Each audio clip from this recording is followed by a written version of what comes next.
Is watching us live on all FUBA social media platforms. My name is KOMUGISHA, and I'll be the moderator for this session, where we are going to definitely talk about player development, player branding, and everything that surrounds that. And what better way than to have someone as big as Isaac LUGUDDE Katwe? If you do not know Isaac LUGUDDE, then perhaps you know him as LK4, played for the Uganda Silverbacks. He's played semi-professional basketball in South Africa, of course, in Uganda, across the world. He has a big experience in, sports business, not just basketball, but really cutting across. And he'll be telling us all those details this evening. So first, I would like to welcome him, and let's see that big smile, Isaac. Thank you. Yeah. Usher, I'm humbled. For the Federation of Uganda, I'm very humbled. Mr. President Nasser, I'm very humbled to be here. It's an honor. Usher, I'm a big fan of yours. So let me bow down as a fan.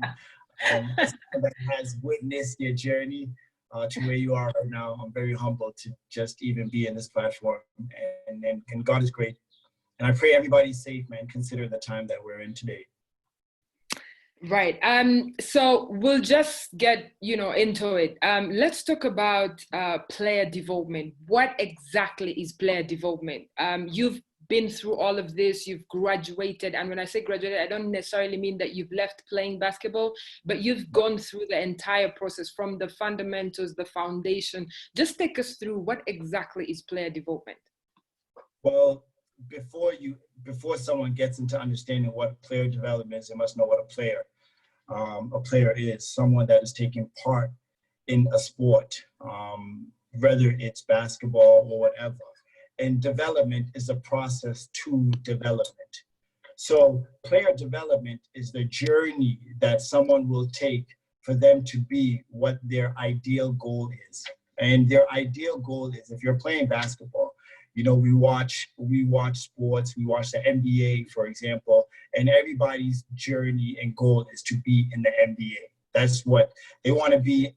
If they're not going to the NBA, they want to be glorified to that magnitude. But there's a process to that.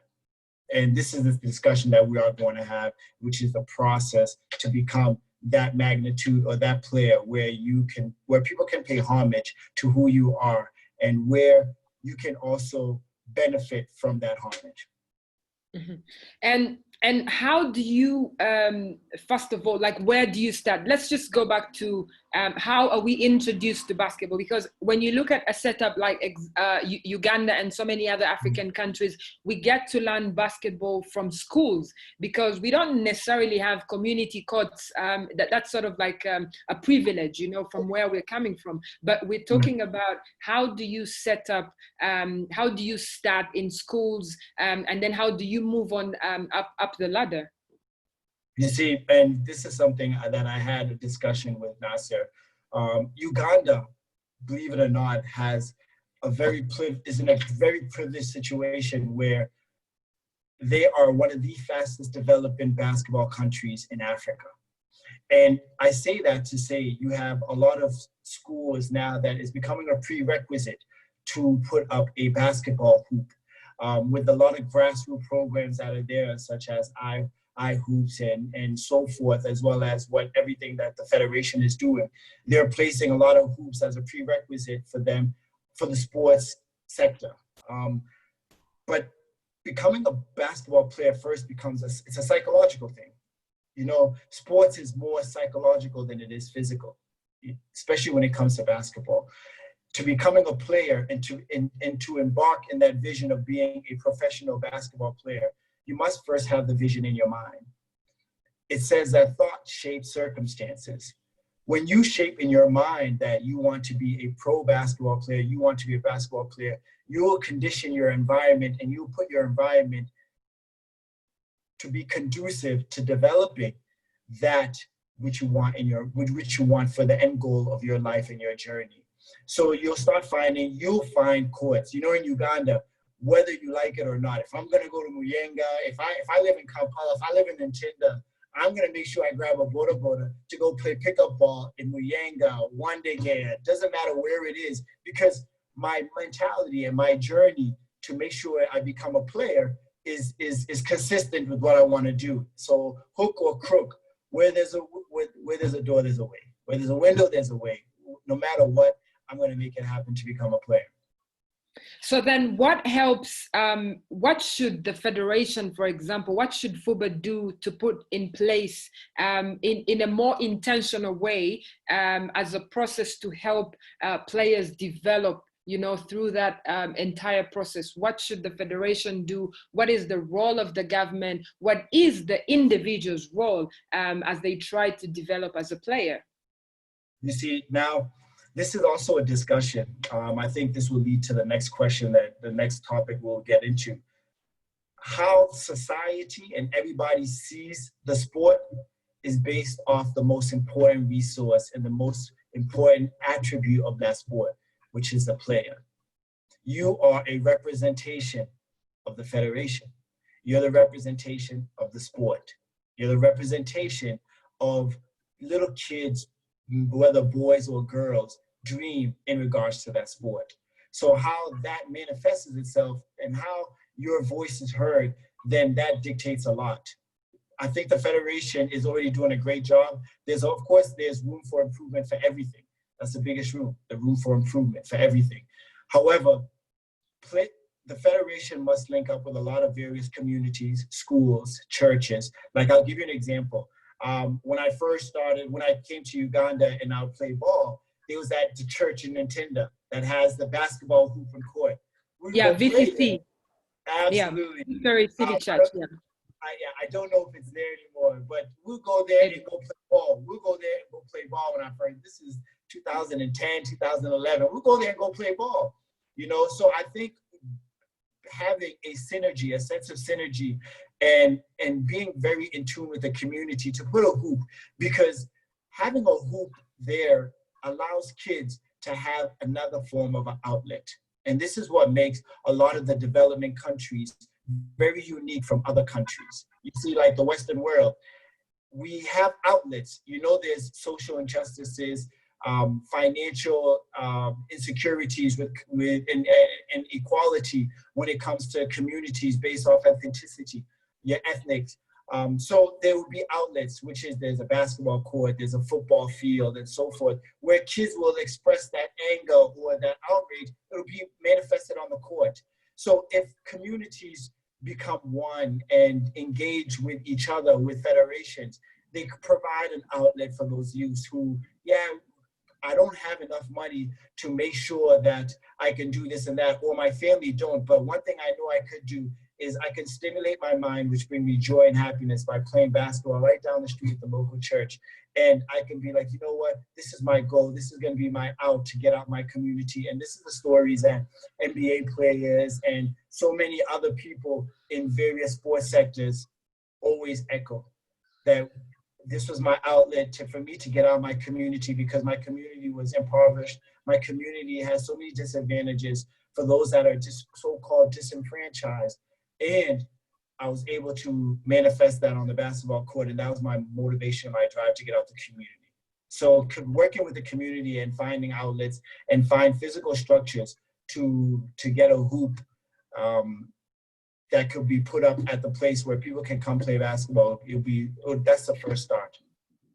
Mm-hmm. And let's talk about skills development. How does that work out? Do you teach yourself basketball? Do you watch YouTube, academies? How does the federation come in? Because obviously they'll not be able to bring in the entire country to teach them basketball. So what would you say about the skills development? How does that happen? Okay, that's a great question, Usher. Skills development. Well, we are so fortunate from Nasser's generation, from even my generation. I might be a little bit old, but we're so fortunate in the time that we're living in right now that the current generation has are most accessible to the most important thing right now, which is information. Mm-hmm.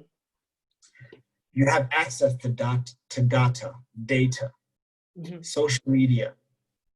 Every trainer, every every program is now currently available online, which now goes on to the first question, is the psychology and the mentality of what a player has. If you don't think that you have value for yourself, you won't take the resources and the effort to go online to look at various programs that can help in your dribbling, your shooting, your positioning. You won't, because of the fact that you don't see no value in this at all. So when you don't see no value in this at all, you won't access that information. Well, you could. One of the issues that we have as a federation, and I'm going to be very frank and very open and honest in this conversation, is that we have an issue with drunkenness and drinking and partying. And as a player, this also gets mirrored and being looked at by a lot of people that watch the development of sportsmen. So when you tell someone that, hey, I'm a basketball player, they're like, really? You're a drunkard?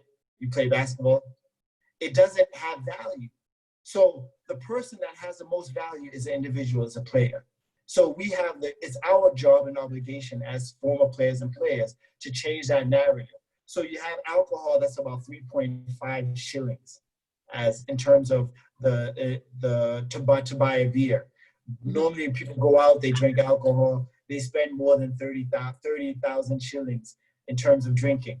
But 30,000 shillings gives you access to about 2 GBs worth of data in Uganda, where you can access some of the best YouTube material, film material, and save it on your phone and go to a park and train consistently.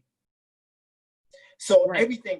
everything is based off the player development is based off the individual player, where now you can now take time for yourself, develop your game, develop your craft, learn online. Everything is online. You don't need a trainer. You don't need an international person coming in to tell you what you can already find in 5 minutes going online. You don't need that. So we're living in the best time right now for you as a player to develop yourself, but it has to start with yourself. Mm-hmm. Wow. And I just want to bring this in because obviously every basketball person in the world has watched The Last Dance, which sort of takes us through the development of Michael Jordan, you know, the greatest, the God himself. And when you see the things that he was doing at such a young age, he knew where he wanted to be. He knew how to get there, and then he effected that. Now, do you see that sort of mentality when you look at Ugandan players, when you look at players in Africa? Do they see what it takes, and do they literally go through the journey? Because, you know, everyone can say, I want to play in the NBA, but the journey, do you see Ugandan players with that mentality? What should they do to get to that level? That's a loaded question, Asha. That's a loaded question. First and foremost, that is for me, for documentaries, and as well as us at Rock Nation, it's a documentary that is well documented from the beginning of Michael Jordan's jersey. But okay, let me first start with, it's very hard to compare NBA journeys with Ugandan journeys. The reason why I'm asking you that question, Isaac, is because I meet so many young players and they say, my dream is to play in the NBA. Right. No, but absolutely. How did Joel Embiid, okay, who went through Basketball Without Borders with, for example, Jonah Otim, who is a Ugandan player that has played for the Silverbacks, you know, separate ways. And I'm not saying that their talent is the same, but the question is, how can we produce players, okay, from Uganda to the NBA? It really, honestly, it starts with players. I'm going to give you a country example. The country example that I'm going to give you is Angola.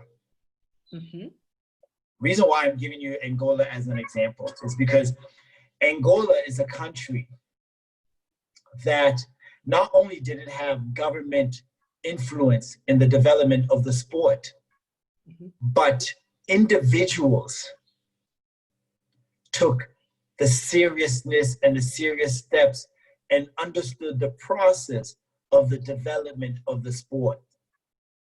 Right. There was living examples of how to be a professional. What hurts us as a country and even as a federation is that the living examples of the sport don't necessarily mirror the destination we want to go to.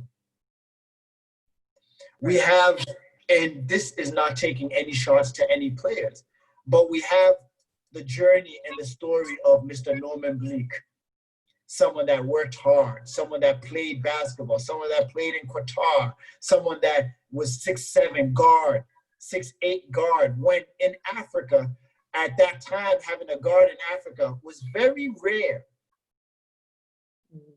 However, due to the fact that a lot of people didn't understand what it really took to become a player and the discipline that it takes to be a player, it affected their journey.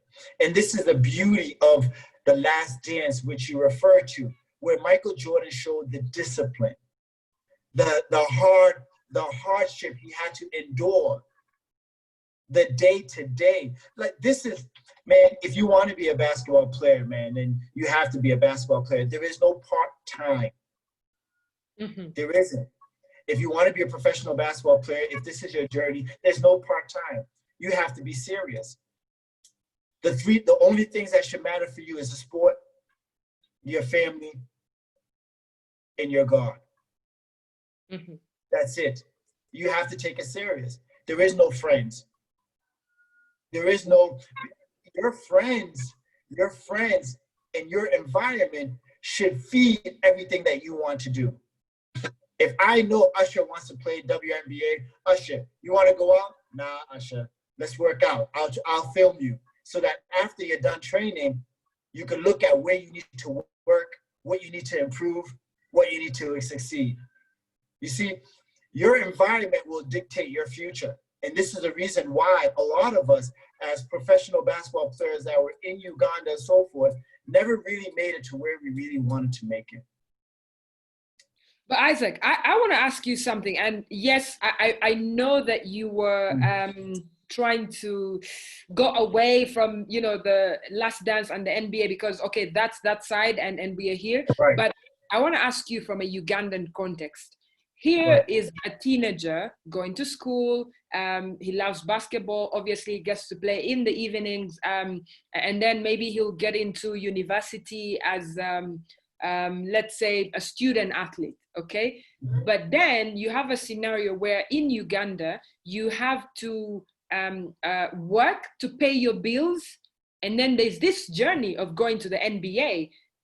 So sometimes it's, I don't have money to go to afford to go for training. I don't have money to afford to eat well, you know, to feed into my journey to the NBA. How do I cross that line?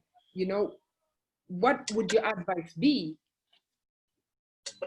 Well, it's something that we are suffering with, but it goes into the relationship with FUBA in regards to the community, which is we need to create infrastructure that fosters and understand that. You need to have people in positions and places that understand that psychological development, because it is psychological. Your psychology has to be in tune with the environment that you're in. If it's not, you can be dreaming about something, but it'd be so unrealistic because you don't know the environment that you're in. And I say that now to say that one of the first things that what should be done is that one has to find an information that there are institutions and systems out there. And I'm going to give you an example with Jimmy Inabu and Ben Comaketch is academies. There are institutions that are out there that can help foster your dream. when it comes to nutrition, how you want to eat, because believe it or not, that is something that we are lacking in terms of malnutrition. You can't be playing basketball 24 hours of the day, and then next thing you know, what you want to eat for dinner is a Rolex. That's not happening. You know, you need to feed yourself the necessary nutritions that's necessary to replenish your body. And this is something that we have had discussions with the federation, and I'm so happy that they are taking those measures in place when it comes to the national team. Someone has to see, when you have a drive, when you have a love for something, for a sport, that love translates in the behavior and how you approach things. You can't just Google basketball games and watch and be like, oh, wow, yes, I want to practice that. No, you got to look at someone's physical. What do they eat? Okay, I can't find those kind of proteins here in Uganda. It's expensive.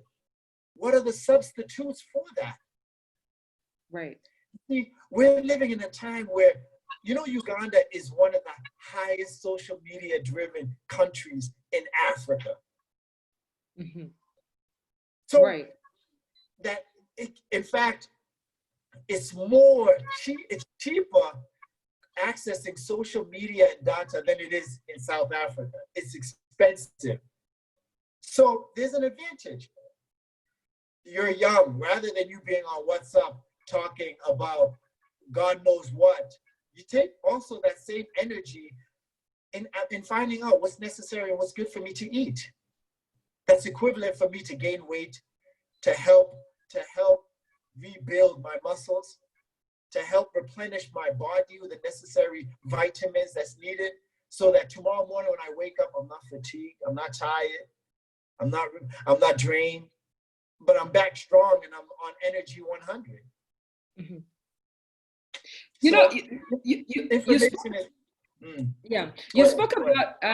You spoke about Angola, and I'm very passionate about that subject because, as you know, Bruno Fernandes is the first Angolan player to be drafted into the NBA.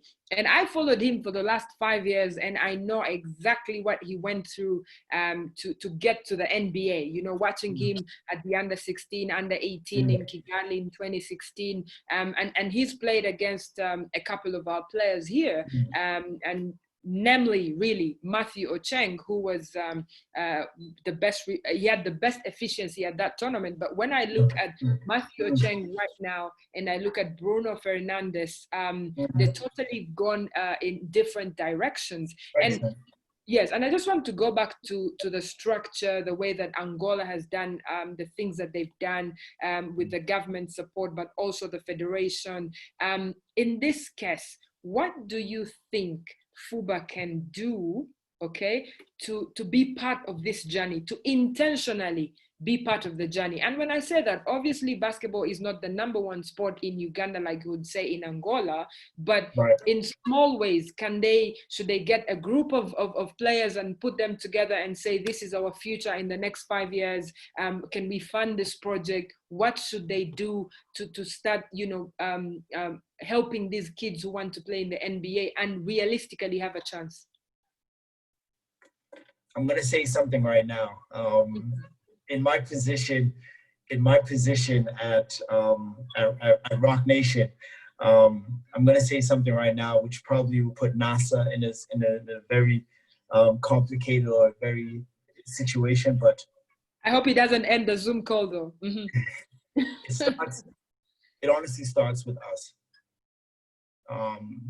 The federation has a system that's there. Right. It starts with us as an individual. So with my level of expertise and with my level of understanding and commitment to this game and the development of not only, I don't like saying my people because it's our people. Right.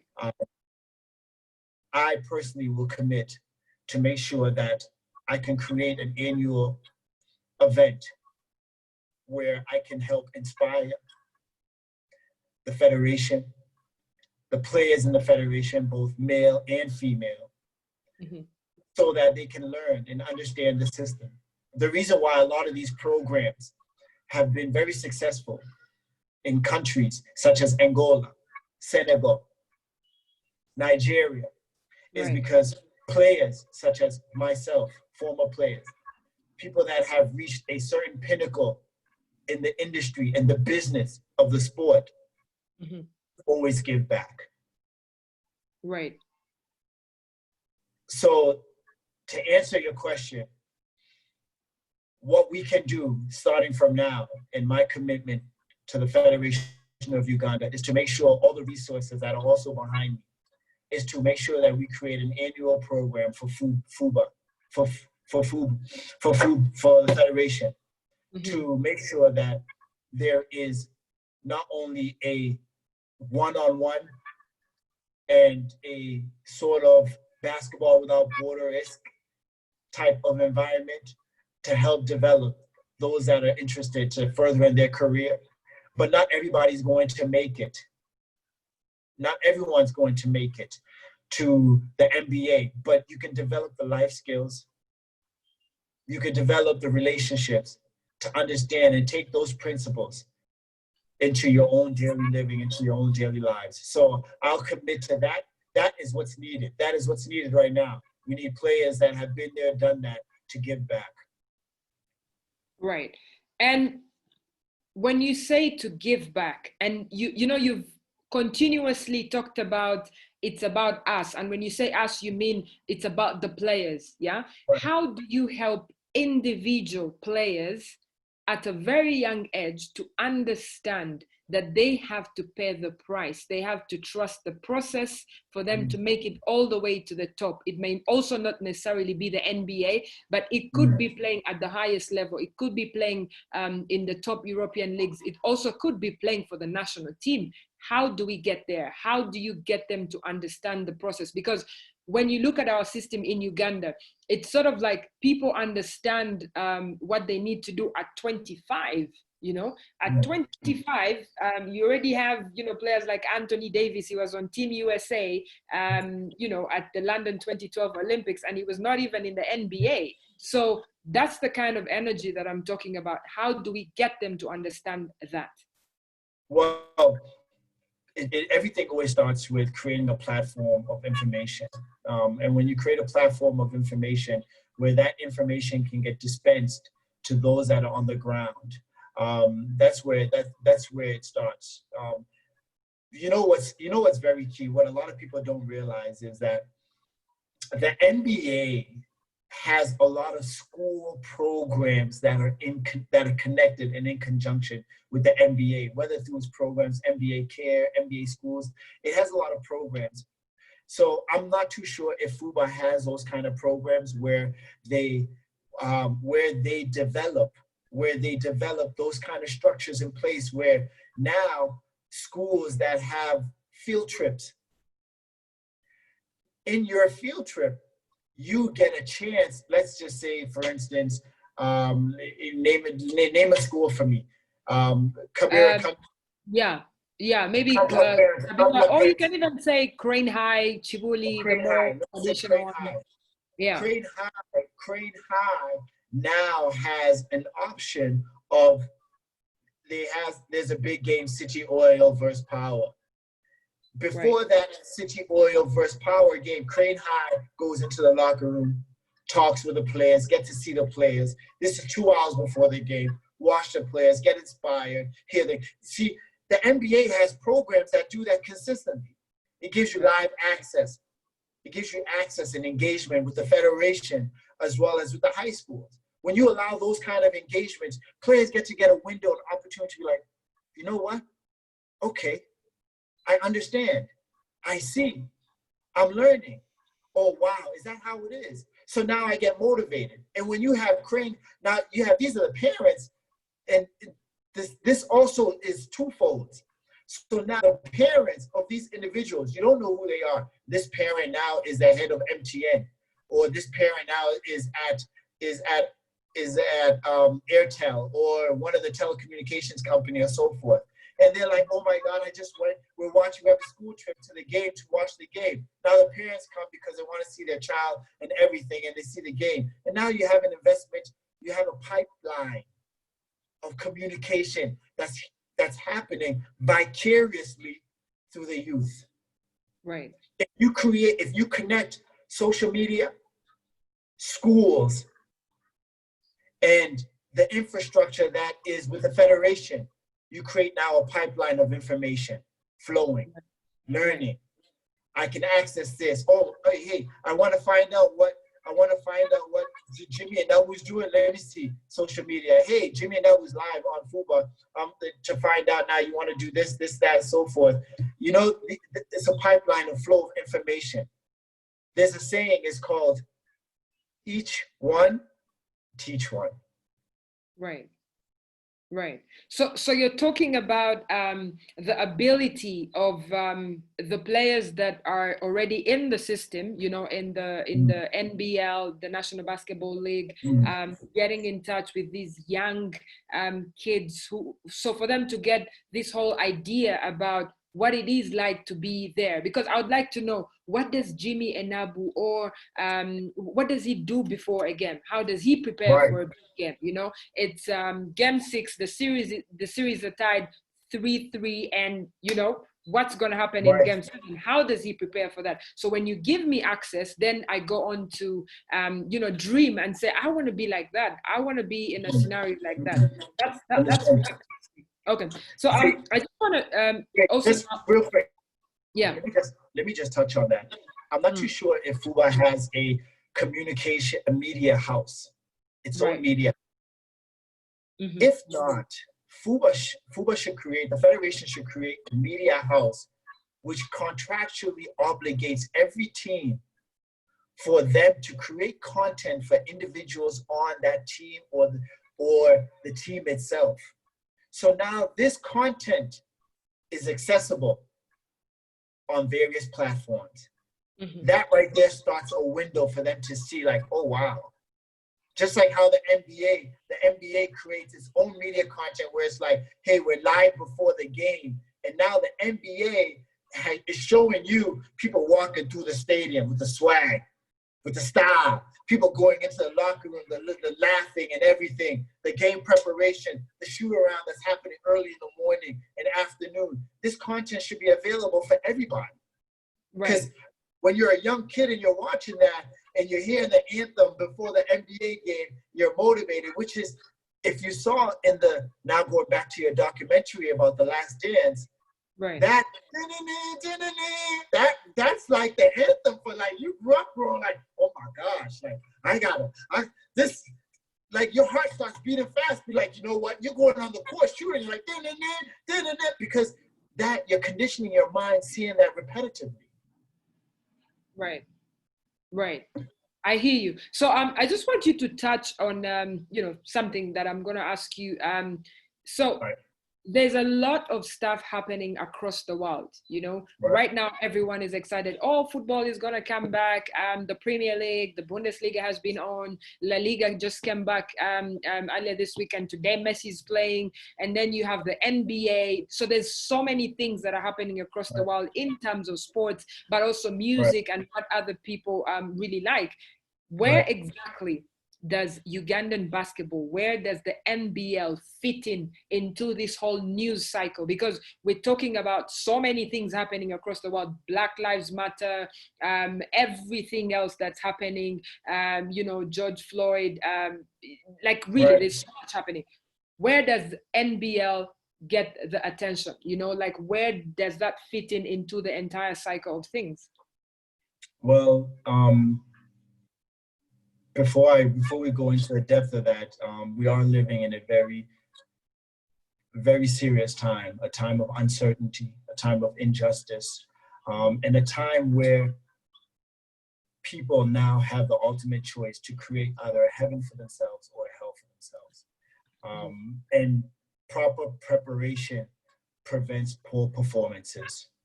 So I'm not too sure what the Federation has had in terms of preparing for such a situation, such as a COVID-19. However, building a brand such as the National Basketball League that the Federation has been building, it has to be built to a level where it could sustain itself. The NBA has sustained itself. Even if they don't get an audience, they know that vicariously they're going to get an audience because of the fact that they're connected with the gaming system, NBA 2K and so forth. And there's a desire and a need to watch the content of that which is the sport. So FUBA, the federation and the NBL, I pray, and this goes into what our next discussion is, I pray have branded itself enough to be able to sustain and adhere to the measures that protect its fans, the players, and so forth during this time of the COVID-19, with so much that's happening right now in this world, man. And I think that Nasser is someone that has reached out and asked for guidance and is learning, and the federation, everyone involved in the federation, learning on how to basically implement those strategies, man, to lead a sustaining federation that could give people the reality of going back to playing and doing something that they love. Mm-hmm. And you earlier on asked about if the federation has its own, content. Yes, they do. They've been trying to create a lot of content on Twitter, on Instagram, and Facebook, trying to engage people, on all these social media platforms. And it's not easy, because we're exactly in difficult times. But let's go to the player branding.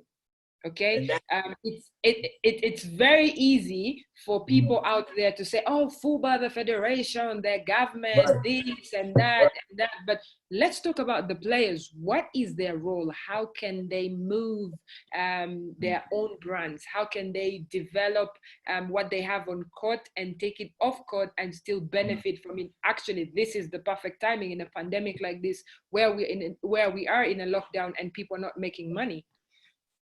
So it's interesting you say that. It goes into the first question, and what is a player, and player development. Psychologically, if you do not see yourself as a brand, then you'll never be a brand. You see, the most important resource for any organization, any nation, any country, any world, is a human resource. The human resource in this aspect that we are discussing is the player. If the player is not investing in him or herself, then the federation would be a federation that has a glass ceiling. It'll never reach its full potential because the money that it needs to sustain itself and the corporate leverage it'll need, the corporates will in turn say, what value proposition do we have? Yes, you have a team, but what value is it? And this is something that you and I have discussed. The value, it's a pipeline. It comes from the federation. Then it goes into the team, the organization of the team. Then it goes into the player. If I'm walking around and I want to watch, and I'm from the US and I'm watching, and I want to come, and I'm in Uganda and I want to watch a basketball game. Oh, there's a team. Let me go to their head office and let me see what team, let me see what the schedule is. Let me see what teams have head offices where right now I can go walk to their offices and discuss with the president or the manager of that team. Where? Yeah. So there's the little things. It's the little things. And we start with the team. Now the team can be no bigger than the player. And we talk about branding. So when I first came to Uganda, we're talking about 2009, 2008, 2009. I played for one of the best teams at that time that had such a great branding, Falcons. A lot of people don't know that my mother at that time, who was the presidential secretary, invested in Falcons. So we went around branding the team. Taxis, we're walking around with Falcons basketball club. We did everything we could to try to brand the team, because in branding the team, you bring attention. And when you bring attention, you bring awareness. And when the awareness is there of the team, you now have an opportunity to leverage yourself when it comes to corporates and commercialization of your team. Right. So now a team has an obligation to make sure that they put out the best brand. City Oil is a great brand, great presence online, so forth. But now we're in a situation where there's COVID-19 and there's no basketball. Who's on City Oil? Right. Where the players at?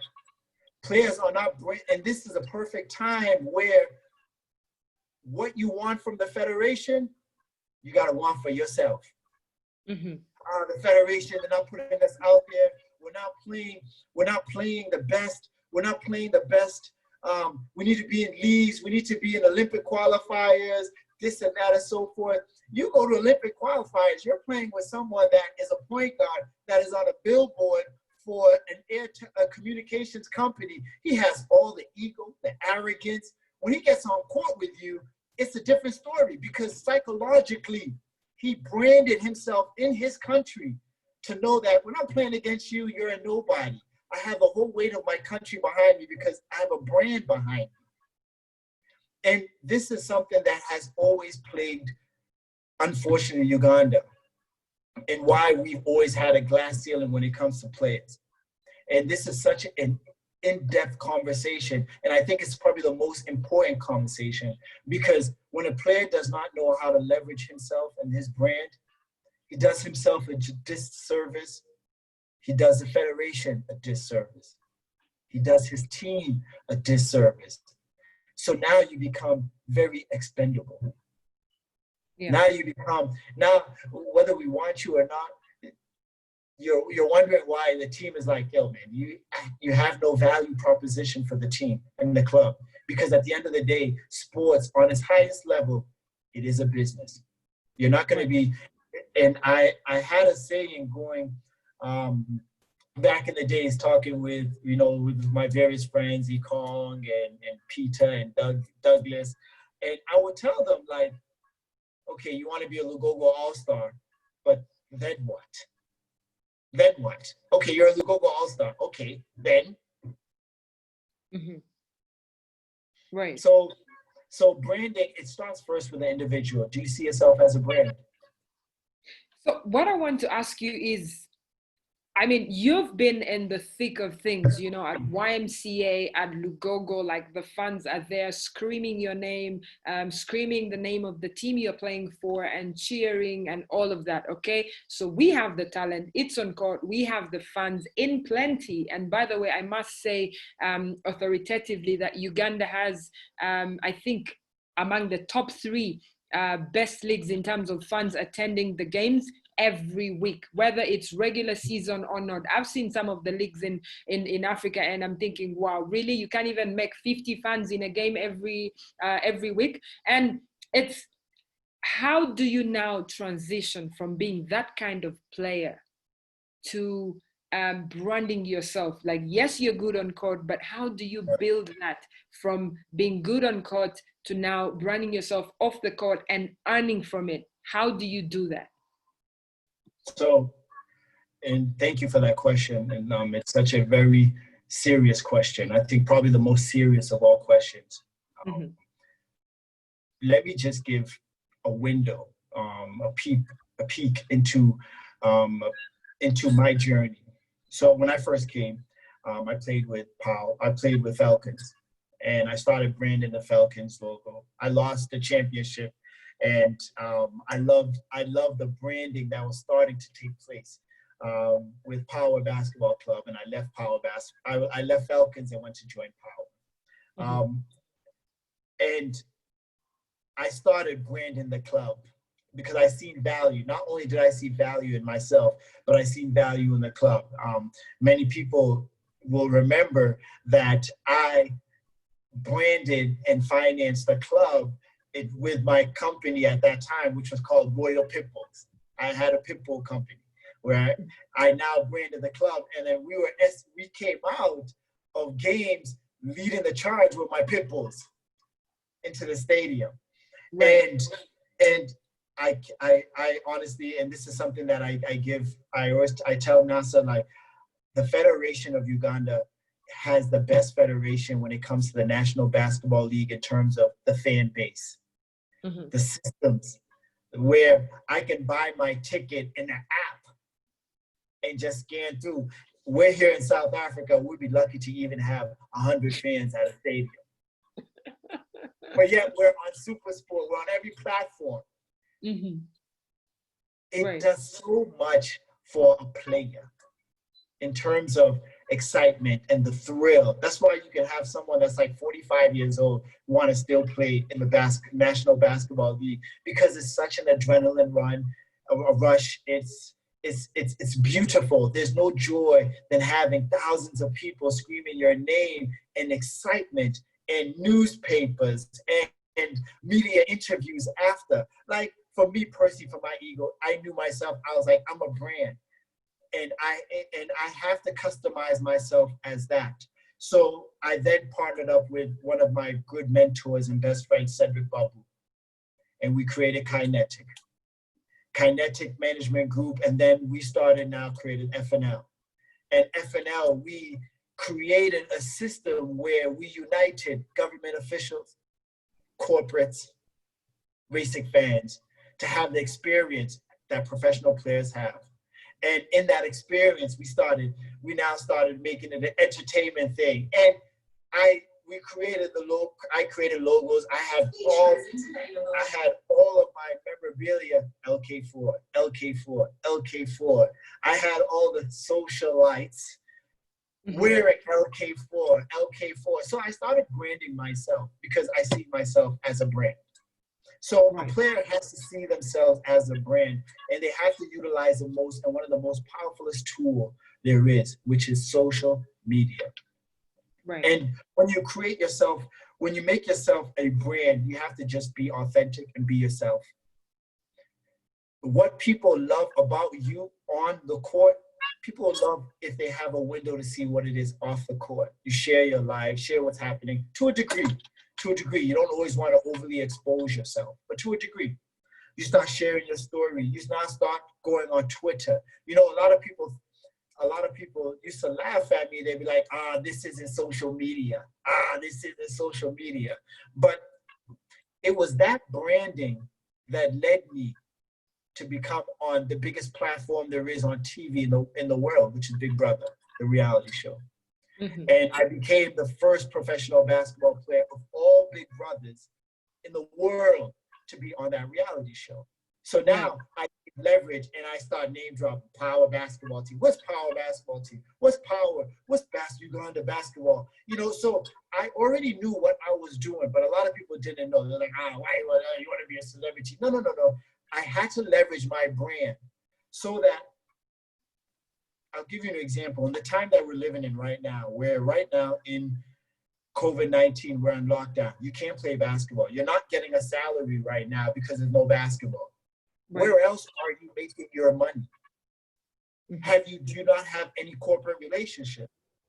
Now you want to pitch yourself to a corporate. You're like, you have thousands of people that want to follow you. You're doing radio interviews. You're talking about the team for your club. You don't want to do this. But so now, you want to go to a corporate and be like, oh, can I get money? But from what? From how? How? How? You have only 100 followers on social media. Your engagement is deplorable. You tweet once a year.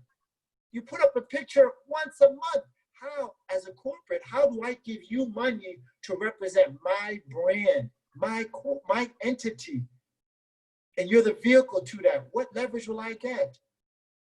So right now, I hope players that are in the league are seeing that you got to be more than your basketball. Your money has to come more than it is on the court, off the court. I'm involved in negotiating deals. We're talking about millions of dollars, hundreds of thousands of dollars for some of the biggest athletes in the world. And we're discussing about things that is not related to even on the court. However, your performance has to be at its peak. Right. But your engagement off the court has to be relevant. We're talking about community activity, foundation. We're talking about engagement on social media. When a fan wants to ask you a question on social media, now you're quiet because it's uncomfortable for you. How accessible are you? There's an event happening and it's this and that. Yeah, you don't really get involved in that, but it's good to make an appearance so that you have a media impression in your country. Meaning that you're talked about. People want to know about you. So this is about this all has to do with your brand and the value you bring, not only to yourself, but to your team and to your club. Mm-hmm. So now, go ahead. I just want to, say something about that. When you talk about social media, first of all, perhaps we are being very hard on the players. Do they understand the power of social media? First of all, do they understand it before? Because you can come to me and tell me, how come you've never performed surgery? But I'm not a doctor. I have no clue whatsoever on the journey of, surgery. So when you ask about social media, perhaps they think, okay, maybe I'll just open an account, but do they have that education? How do they get that education? So this now goes back to the federation and how I will give back. In terms of social media engagement and brand activation, where a federation must teach social media engagement for all its players. It's mandatory. You can't get drafted in any professional league all over the world and they do not have a course where they teach you how to be social media relevant, because it benefits the club. The more you're visible, the more it benefits the club. Mm-hmm. If the federation is not being visible, then how am I going to ask the federation, federation, please listen, man, I need 3 million Uganda shillings, man, as my start salary for the month, or 7 million, or even say 10 million. Where are they going to get that money from? They got to get it from corporate sponsors. And corporate sponsors have to see how relevant, how many media impressions the team is getting, players are getting, individuals. This is why Jordan was the saving grace for the NBA in the time where the NBA was dying. This is why LeBron was the saving grace in the time that the NBA was dying. Right. We need to take those principles and apply them for our own LeBron James, our own Michael Jordan. But they have to be taught how to do that. And this is something that I'm very willing to give back to the federation, man, in terms of social media engagement and the rules that apply to that, because there are rules, just like there's rules in everything. Social media can make you and social media can break you. You talk about the role of the federation here, but you have players that, in their minds right now, they'll tell you that I play for a team in the league and that's it. Once we're done with the on-court, we're done. Like, I have my life outside of that court business. So how are you going to tell me that everything I do or I post on social media, or I actually do not post on social media, is definitely going to define the way that we are looking at this entire aspect? How does the federation inform the players that they have a responsibility, they have a duty to make this happen? Well, it goes back into the pipeline of information. You don't know you'll never know what to do unless there's information there for you to know what to do. I don't know the laws of a certain country that I'm in. However, the laws are now being presented to me for me to see. I don't know. You see, you teach people how to treat you. Mm-hmm. Federation has an obligation to teach players, not even players, but teach teams. You only have to teach players. That's a lot of players. That's male and female. Mm-hmm. But teams should have a social media session on how to leverage not only their team social media, but now have all contractual obligations in terms of the social media posts. this and that for my team, tag my team. Yes, this is my team. Man, I was doing that almost 10 years ago. Mm-hmm. With from Falcons to Power Basketball, there's an obligation. You have an obligation to your team and to the federation. What you put into the team and what you put into the federation is what you get out. But these are honest conversations players first have to have with their management, and management with the players, and now the management with the federation. And hopefully these talks that we're having right now can spark that. I have a question for you, Isaac. You're saying that, okay, so we've talked about, player development. I've evolved myself into this great player. I have good numbers on the board. How do I prepare myself to be a brand, to be on social media? Because I won't just show up, with my statistics. Oh, I scored 15 points. But how do I create my brand? How do I move on from doing well on court and prepare myself for the social media platforms? Because we are actually going to go into the different types, because Instagram is completely different from Facebook. It's different from Twitter. Right. So, in Africa, the #1 platform is Facebook.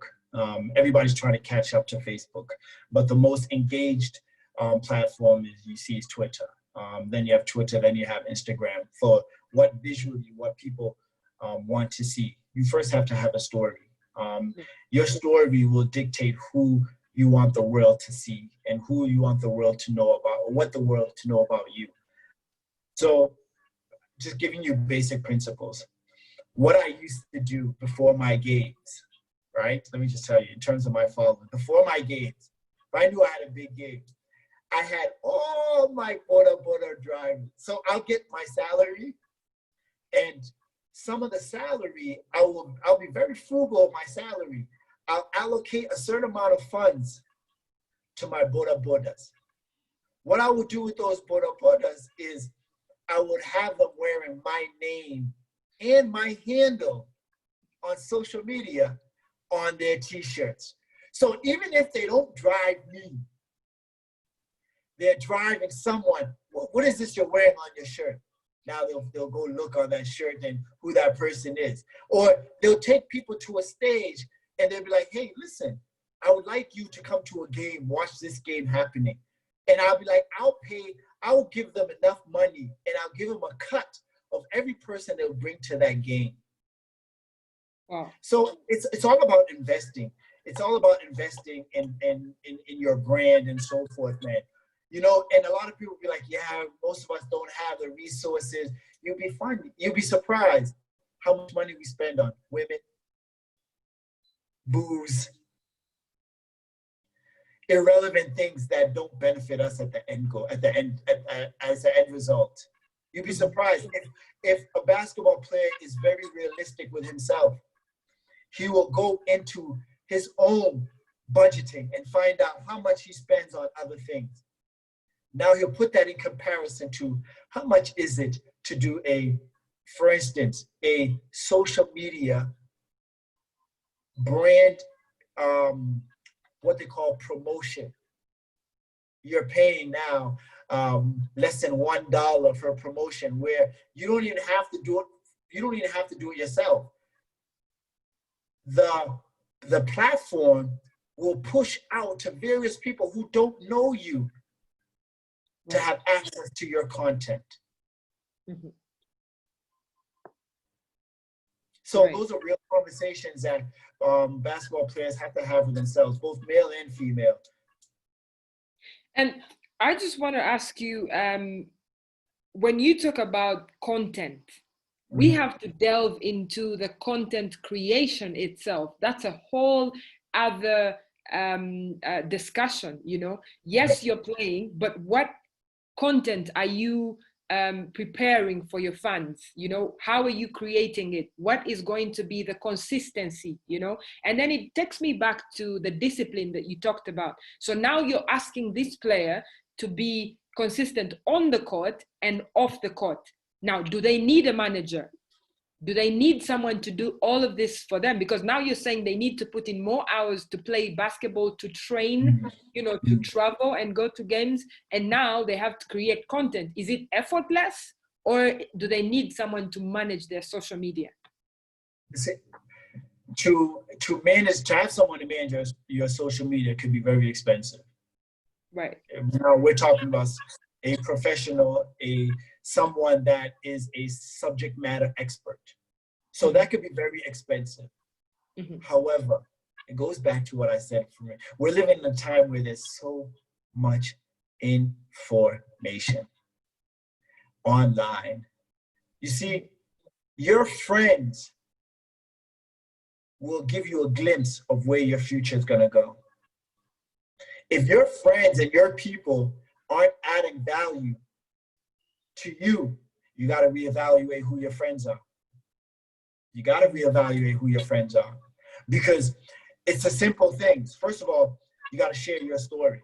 What is your story? Who can do that for you? Because you're playing on court. You got a friend who likes coming around with you. He hangs around with you because he knows you have access to booze. He knows you have access to women. He knows you have access to celebrities. He knows you have access to the popularity which he wants to have. So now he's hanging around with you, pretending to be your friend, masquerading as your friend. Put him to use. Put him to service. Be like, listen, hey, this is benefiting you.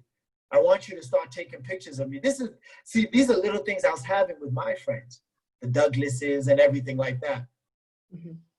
Where it's like, hey, like, oh, shoot, take this picture of me. I'm working out. Hey, come to the gym with me, spot me, help train with me. Take that picture of me and put it up on social media.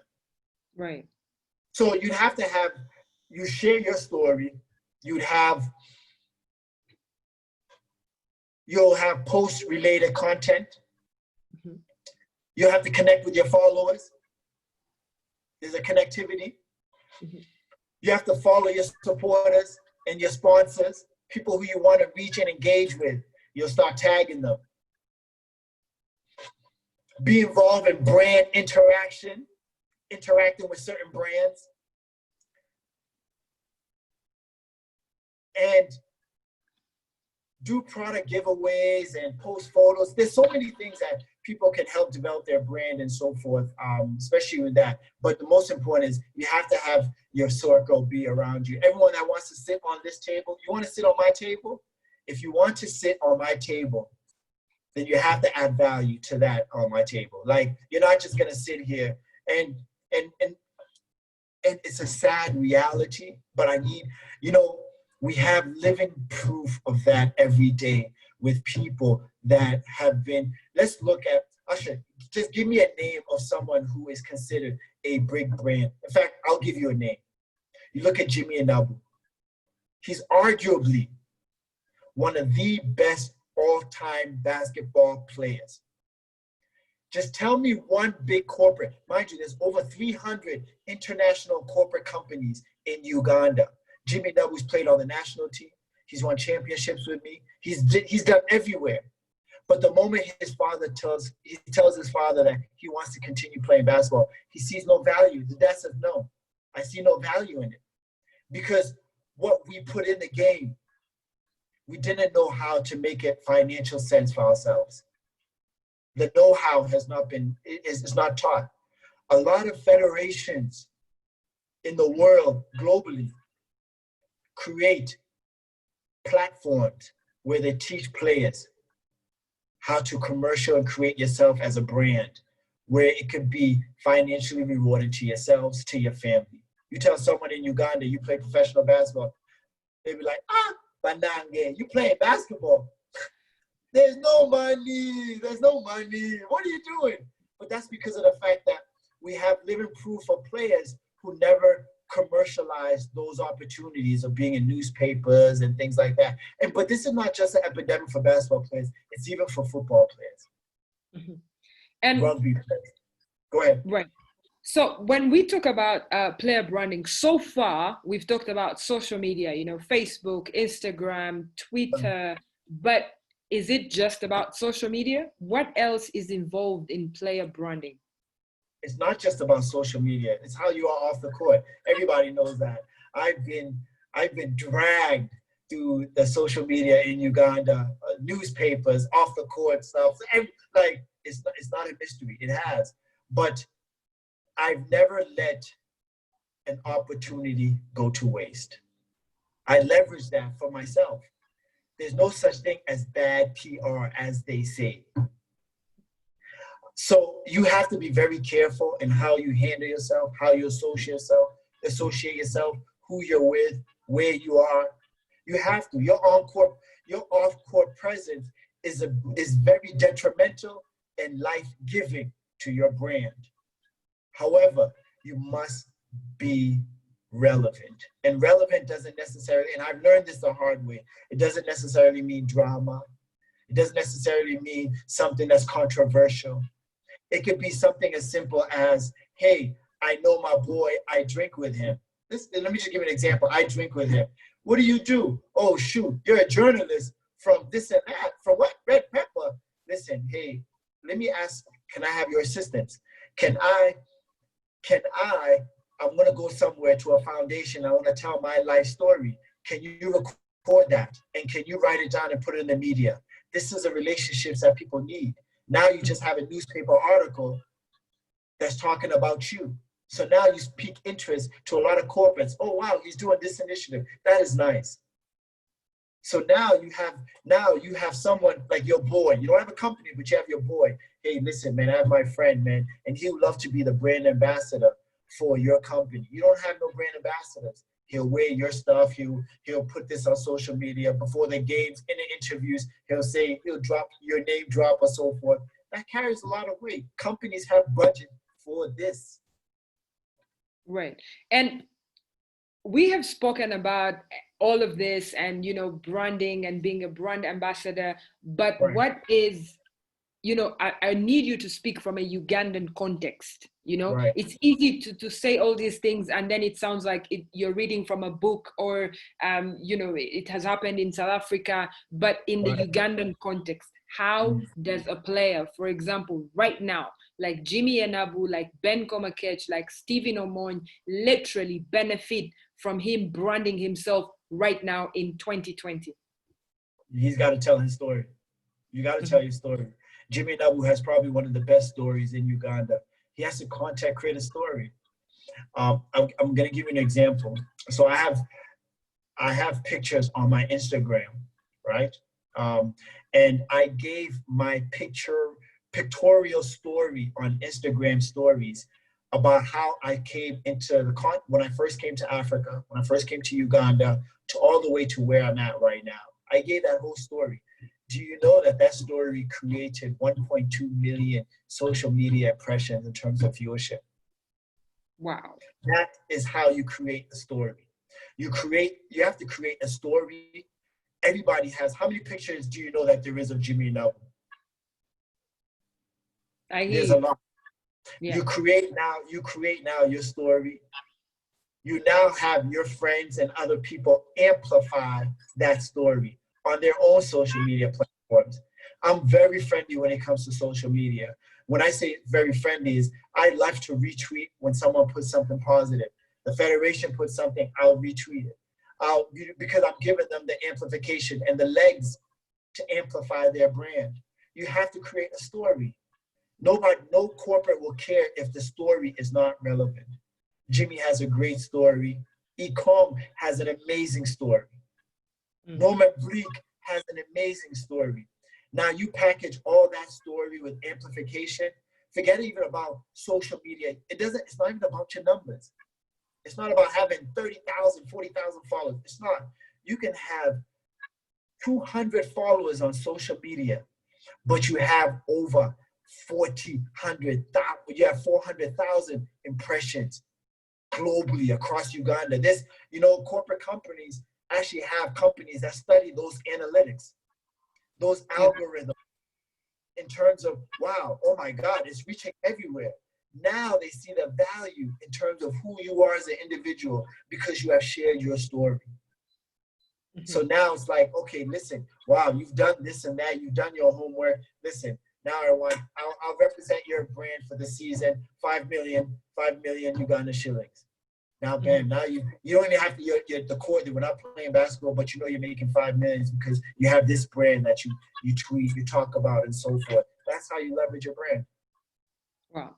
And I just want to, borrow something that is done in the NBA, in the NCAA, but mostly in the NBA, where these players have a close relationship with musicians. Now, musicians have very big brands, obviously, because everyone loves music. Everyone likes to listen to Alicia Keys, But if I'm watching an LA Lakers game and, Beyonce and Jay-Z are, on the sidelines, Usher, Snoop Dogg, they're watching this game and they're looking at, LeBron James, they're watching the game and following him. And when they go to the social media, they'll, write something, LeBron James, yo, dude, that was crazy. That was a great game. And that relationship in Uganda, we don't really see that coordination where, these musicians are coming to watch the NBL or even, basketball players being on a bigger stage supporting the musicians, because that way you get the numbers and then you get the player branding. What's your advice on that? Do you think it's something that can be done in Uganda? Would it be effective? Let me Usher. Why? What? I go to a game and then what? There's no engagement. Like, for what? There was, now I'm going to tell you, it goes back to the beginning of what I said. Right. It goes back to the beginning of what I said. I said that as a player, you have to see yourself as a brand. Period. That's where it starts. If I have Jose Chameleon seeing me, it's like, oh snap, my mentality isn't, oh my God, I'm seeing Jose Chameleon. No, yo, Jose Chameleon's coming to see me. Right. At FNL, at Power, Ikong will tell you, Norman will tell you, that was our mentality. Oh shoot, yo, Baby Cool's coming to see us. Oh, Judas Hurd's coming to see us. Oh, Bobby Wine is coming to see us. Was it, oh my God, I see Bobby Wine. No, where it now becomes their obligation to stand up, come on court, and give us love. Shake hands and everything. Because they're starstruck, not we're starstruck. So there has to be a relationship there, but it starts with a player's individual mentality. Right. So now these relationships is like, oh, yo, because I reached out, I'm like, yo, come see my game. Not, yo, we have a special thing for you, Jose, come to the game. No. Yo, Jose, come see my game. That's how I interacted. All those artists, they'll tell you. I'm like, yo, it's me, okay. Yo, come to my game. Come see us play. Don't worry, I got that. I'll take care of that for you. Just come see us play. And they'll come. VIP, treated. I would work with the president at that time and tell him, hey, I have a VIP guest coming to watch us play. Don't worry, I'll pay for these tickets. It's sorted, because I'm not that person where I want to take from the federation. I know the money I put in the federation, I know that's coming back to me. So they'll come and watch us play. So there has to be a relationship. So the relationship between artists and basketball players was been there. It's been there. If you look at FNL, if you look at the times of Power's reign, it had that. And how many celebrities will come to the point where the artist will call the federation and request to perform? Because it's like, oh my goodness, they're like, how can I be a part of that? To the point where the president would be like, yo, man, we already have another artist. I'm sorry. Yeah. But that's because players took themselves as brands. Mm-hmm. And there was people that were leading the charge on that. So there has to be players in the federation that will take charge of that relationship. You can't isolate yourself, because when you isolate yourself, you now have a dying body, which becomes a federation, the games. It's like, who wants to be there? It's boring. Wow. There's no excitement. There's no electricity. Because mentally, emotionally, players they're not psyched up anymore because they don't see themselves as brand. It's just another day in the office, get the paycheck. Let me take some of that paycheck. Let me go out drinking. There's no excitement. Now, when it comes to national team selection, everybody's up in arms. How come I didn't make it? What? Yo, you ain't treat yourself as a player. You didn't treat yourself as a brand. It is what it is. Right. And I want to ask you something very specific about the women players. Not so many people watch women's games as compared to the men. How then does a female basketball player brand themselves off the court and on the court and make sure that they are in this conversation that we are having? And that's very specific for the women players. Well, you see, it comes with one of the most important things, which is work ethic. And you as a former player, you know that. You have a lot of women that play basketball, but they only play basketball when it's game time. Right. They only play basketball if it's practice, if that. But that's translated on court. You may not know it, but players can be like, oh my God, you're unfit. Oh my God, you don't train. You're not taking this serious. You see, players need to understand that they have to differentiate themselves. Either you're a player because you want to play and develop the game for yourself where it's financially rewarding for yourself, or you just like the idea of being, hey, I play with A1. Hey, I play basketball. I'm associated with them girls, That's a reality. And that's also a reality with men. So it's your work ethic. You are the most important resource to give back to yourself. If you as a player do not see that, then it will never be rewarding for yourself. So I want to ask you, where does the federation, the players, and the club, at what point do they meet each other for this goal, for this objective that they're trying to get and to attain as, branding, literally? Where do they meet? Because obviously, all of them are stakeholders and they need to merge and put their efforts into one basket. Now, they meet now, like this. This is the most, we're in technology. If COVID-19 has not taught us anything, it has taught us that we can't be complacent where we are right now. If we have access to such platforms like this, let's create a Zoom meeting. Every federation globally in the world right now is having weekly meetings on what we need to do, what we have to do, and so forth. If you don't see value in your team, if you don't see value in the league and the direction it's going in, then you won't do things like this. But there has to be a spiritual, mental consciousness in revamping the mindset of individuals that are associated with basketball in Uganda. That's the most important aspect. And that starts with information flow. Now, obviously, there's so many, basketball players in Uganda that have other careers. Like, they don't only just play basketball, they do other things. But let's talk about you and your evolution, from playing basketball to actually going into sports management. And really, if I didn't emphasize that you working for Rock Nation is a big deal, I mean, like Jay-Z, Rock Nation, like someone asked me earlier, how do you transition like that? How do you move like that? How do you develop your brand to get to that level and actually stay there? Because that's also very important.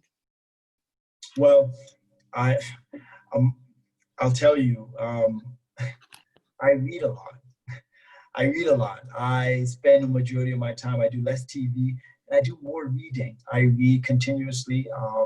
I do online courses. I'm studying. I'm feeding myself because I know that just like basketball, there's someone right behind me that wants my position. I have to constantly evolve myself. And how you evolve yourself is by feeding yourself. And I feed myself with the necessary materials necessary to take me to that next level. So I've evolved, man, and I know it's tough. Basketball cannot be the end all, be all. So we have situations such as you're playing basketball, but people have families, people have loved ones, people have children, people have this. So you have to have another job. And in the time that we're living in the economy that we're living in, it's not enough to just have one or two jobs. You have to have many streams of income, but you can still be successful because everything is connected. So I came from playing basketball. I started my own companies, started my own businesses, went to South Africa, started my own businesses, and I made sure everything put me at a place where not only can I still play ball and leverage my brand, but my brand will allow me to sit on tables that I never ever thought I'll sit on. And the rest is history. The rest will do itself because the rest will feed itself because I feed myself the most important tool and the most important food that is, which is knowledge. I feed myself. I learn, I read, I listen, I study, I work out on my body because at the end of the day, it's myself. I have to take care of myself. So I work out every day. I train every day. I take time to read every day. You know, there's time for sport and play and having fun and mingling and everything, but nothing is more superior than my own internal evolution, and that comes with knowledge. Right. I won't say any names, but there's so many people that are following here and, from Rwanda, from Kenya, and other countries really across the continent. And someone said something very specific and said, look, if there's one thing that I love about LK4, it is how he dresses up, how he carries himself off the court. How important, really, like this is a serious conversation. How important is it for, basketball players to represent themselves well off the court, and not just by the way they dress, but also by the things that they do, the way they carry themselves? Can you just throw some, limelight on that? It goes back to how you see yourself. If you don't see yourself as a brand, then if you see yourself as a guy that is sandals, then you're going to be just that, sandals. You're going to have no socks to cover yourself. You're going to have nothing you'll have no fortitude. So everything is how you see yourself will determine by also how you dress. You know, we have to be realistic with ourselves. We live in a world where we're very superficial. We're very, I could be someone that is let's say I have no value, no nothing. But if I drove up to someone in a Range Rover, someone that's in a Toyota Corolla that has more value and substance will get no audience. But that's the world we live in. When you understand the time we live in, then you know the importance of branding yourself. And we've had, I've had this argument with players and teams where we're going out. Let's say I'm invited to an event and someone's coming, pulling up in shorts and sneakers. You're like, what's going on, man? What are you doing? Like, are you serious? Like, but that's the mentality, because they don't see themselves as, oh my God, I can't believe I'm going to such an event. What do I wear? But when you see value in yourself, then you know you have to have the best for yourself. And when you have the best of yourself, you also stay in your financial lane. Hey, by the way, that's very important. Nobody's telling you to go buy Louis Vuitton and Gucci if you can't afford it. However, just dress appropriately and accurately. We live in a time where there's so much information, where you're looking at how players, they go to certain events. Hey, how does LeBron dress when he's going to a launch of an event? You look at it and see different styles, and then you just duplicate that style for yourself.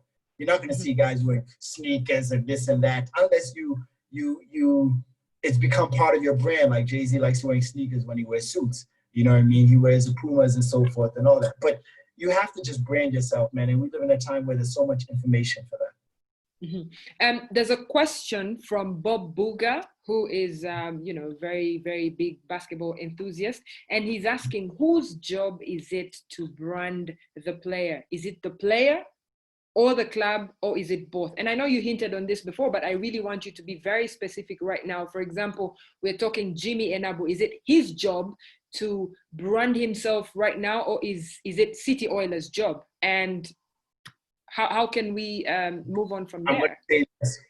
I'm going to say this, and it's Jimmy's job. Right. There's a saying I'm going to say.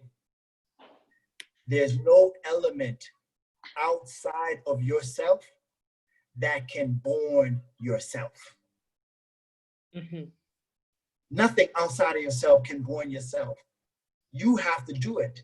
See, Jimmy and Ebu was very fortunate. So I created an event in South Africa called the Hoop Summit, the Hoop Showcase, right. where I invited Jimmy and Sam Gombia to South Africa to play in front of various scouts. And they had mentor class sessions from Micah Lancaster, the NBA training coach for Kyrie Irving, who reiterated everything. All players have, it's not the federation's job to do that, though it is good for them to do that. Though it's great, but it's not their job, because the federation also leans on the players and the teams to assist. But the teams will never know, because you have people that run teams that don't know anything about basketball, but just watch NBA off YouTube or whatever. But they don't really know the business of it. But there's players that understand certain things. So there has to be a sense of equality. But I'll put more emphasis on the player, because he's the brand. Right.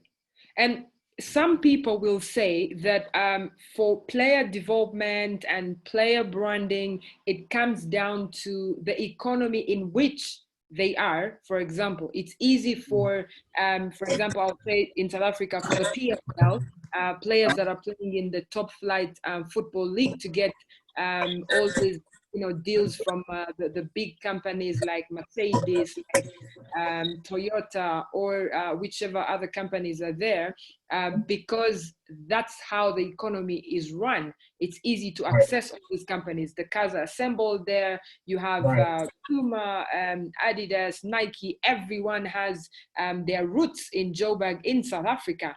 But we don't have the same here in Uganda. So how do we move from what we have right now, even to impact the region that is East Africa, because we've had so many players actually come from East African countries to play in our league in the NBL, and also to impact on a continental level? How do we get to that point? And it's not just the Silverbacks or the Gazelles, but it is really an individual player. Is it possible in our economy in Uganda? It is. The economy is a very big thing. It's a serious thing, but I'll give you an example. One of the worst economies in the world, in fact, is the world number one worst economy, is South Africa. South Africa has the biggest gap between the rich and the poor. You see, at least in Uganda, there was a degree of a middle class. Mm-hmm. Yes, every corporate is based, is in South Africa, in Johannesburg, due to a fact that, one, the infrastructure, accessibility, the political landscape. However, doesn't necessarily mean it translates to a better running league. The South African league is not even one of the best leagues in the South African region. Mm-hmm. It's not even one of the best leagues, but it has the best infrastructure. It has all the biggest corporates. It's not even about that. It's about how leagues and players position the sport that they represent. I cannot emphasize that enough. You have Senegal. Senegal has one of the worst economies.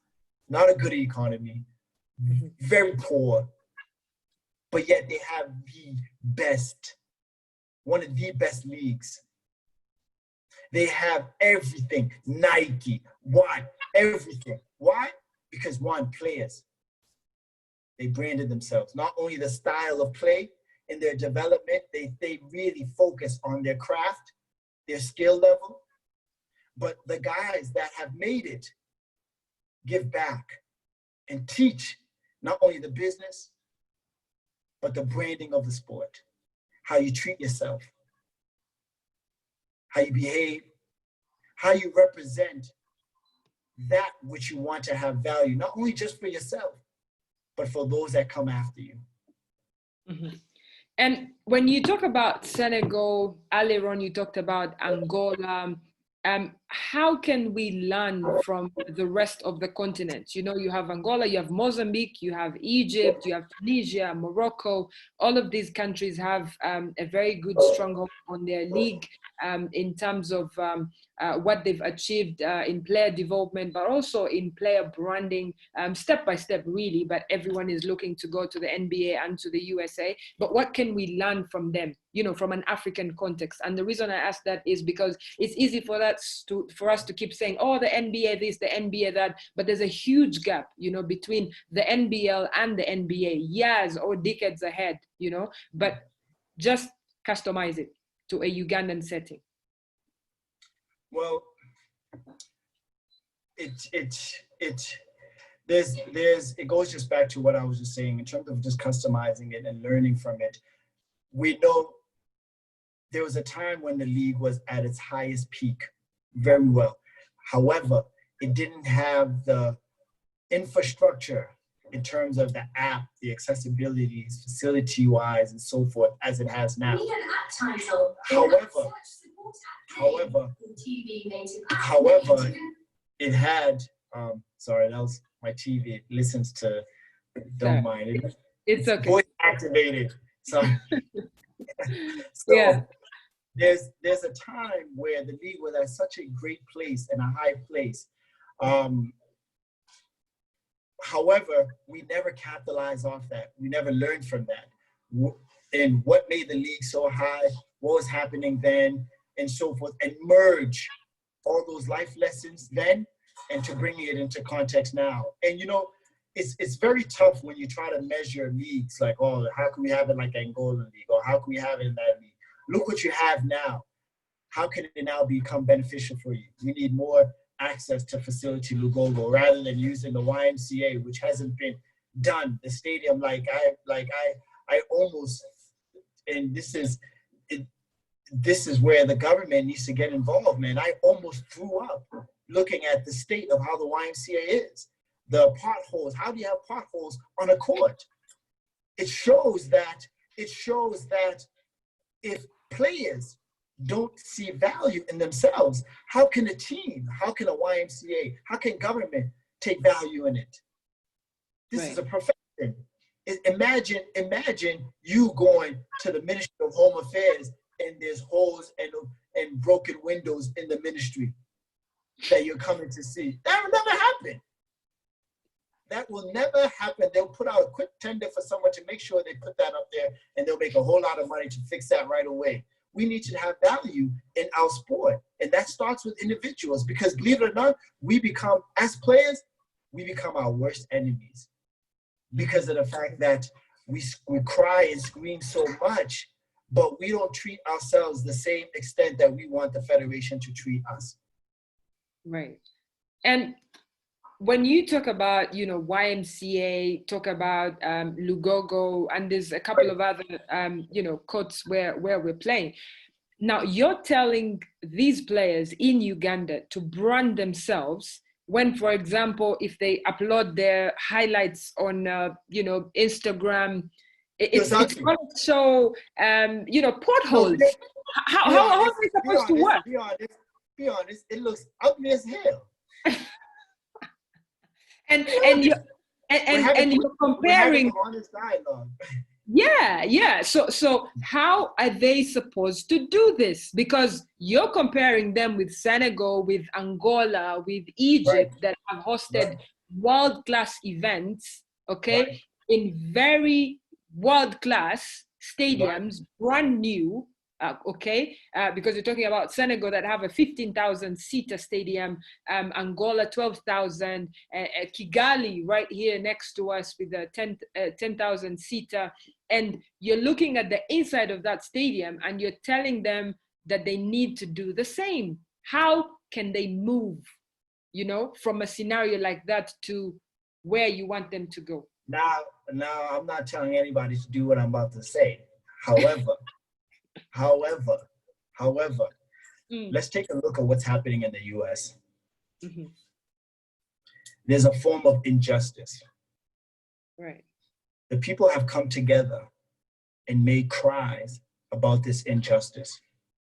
This cry translated to where now institutions have had to modify their relationship with those that are considered quote unquote minorities.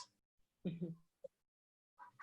How we are being treated as players and former players is based off our relationships with our government and with these social institutions that are supposed to foster and create an environment that's conducive for us to do a profession that translates to a monetary value for ourselves. It starts with voting, who we vote as our minister of sports. You're the minister of sports. Are you talking to our needs? You're the minister of sports. Have you come sit down with the basketball federation and ask us, what do we need? What is our cry? Wait, you don't know who we are? I have the people in Gulu who have my back. I have my person who's, you know, if we united as basketball players, we can have people listen to our cries. Right. And change the narrative. But we're not united. When people want to cry, there's internal fightings, there's jealousy, there's envy. We all have to collectively come together and be like, you know what? You need to speak to our needs because I love this sport. I'm putting in so much for the sport, but it's not giving back what I need. Mm-hmm. And can I tell you something? Uganda can have basketball become a tourist destination like it is in Senegal, like football is in Ghana. It become part of the Ministry of Tourism. Because I can tell you this right now, every time, you know, every time that I'm in Uganda, I always come with someone that is very big in a certain position. And they come and watch the game and they're like, oh my God, that's probably one of the best experiences I've ever had in my life. Right. But you see, you're comparing us as a country to Right. countries that have their leadership understand the importance of sports and sports tourism. Because we're talking about, for example, look at the Premier League, okay? The Premier League is saying that we must restart the league, we must complete it, because the Premier League alone brings in £3 billion Mm-hmm. in taxes every Mm-hmm. year. So that's how serious it is. But now here we are in a country where we're using one indoor arena for badminton, for volleyball, for basketball. And this indoor arena was built 70 years ago, and it's not really been renovated, okay? And we're talking about what, less than 2,000 seater? And this is the only one we have. It holds, you know, the international events and the regional events. And we can't even host, for example, World Cup qualifiers here because we don't meet the requirements that are expected from FIBA. So as much as, yes, we're talking about player branding, it's also very, very important for us to fix in, you know, the whole infrastructure. But in the meantime, how do we go away from taking pictures that have potholes on court at the YMCA to starting the journey of rebranding ourselves? Where is the focus now, realistically? What do we do? We really honestly, these are discussions we collectively as players have to come together and speak to those that are in power and positions of power. And this is me being this is me going right exactly to the core. We have a man that is running for city of Kampala, mayor, which is Cedric Babu, someone that's in sports, that has invested his own personal finances into help and develop the sport. You have people who wholeheartedly really want to do what's best for the country and for the sport. But sometimes as players, we like Mugambo, we like Gus, we like killing people before they reach a certain destiny. So I think collectively, we really need to sit down and find out who are the people who can be that one voice or that voice collectively, that can speak to our needs, that can speak to, hey, listen, enough is enough. We're living in a time where social media is massive. Bobby Wine is giving headaches to Museveni because of him using the fact of social media. Like, seriously. We have to use, we're a young generation, we're the youngest generation in the world, Uganda, citizens. But we're not collectively using our voices for the right things. If we collectively use our voices and find a platform where we can air out our complaints and push to these corporates and those that are involved, hey, okay, wow, okay, that National Basketball League is now being sponsored or by Castle Light. What's in that contract agreement? Is the revamping of that court in the contractual agreement? Why are you using paint over on concrete when I can slip and hurt myself? Is there a players association that talks to those needs? Right. These are things that have to be realistic. There has to be someone that has the testicular or ovarian fortitude, the strength to talk about these issues, man, and make sure that they manifest themselves. You say something which is a very good reminder to everyone, that is watching, that Uganda has the youngest population in the world. That's a right. very, very important statistic. Now, I'll just go back to the player branding. What sort of content, okay? And you talked about social media. What sort of content should basketball players in Uganda use or embrace to target this young generation? Really, okay. What should they do? Now, I'm going to give you an example of something, right? Which is happening now with a certain client. So a player, say for instance, I now put my story, I develop content, I put my story out to I'm giving you an example in terms of branding. I put my story out on social media platforms. I tag an MTN, an Airtel, Castle Light, Uganda Breweries, those that have benefited from the mileage and media impressions of the league. And I now approach them like, listen, you've been using us as a platform to push your brand, but you look at our court and you mean to tell me that you can't fix our court in some of your CSR budgets, your social initiatives? You mean to tell me you can't inject some kind of cash to help fix our courts?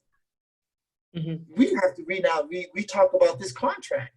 And if I, being the best player in the league, have the power to have these players be like, you know what, we're taking a stance with him, I'm telling you right now, the conversation will start becoming different, because they're like, oh my God, these players, they now see the most valuable asset, which is themselves.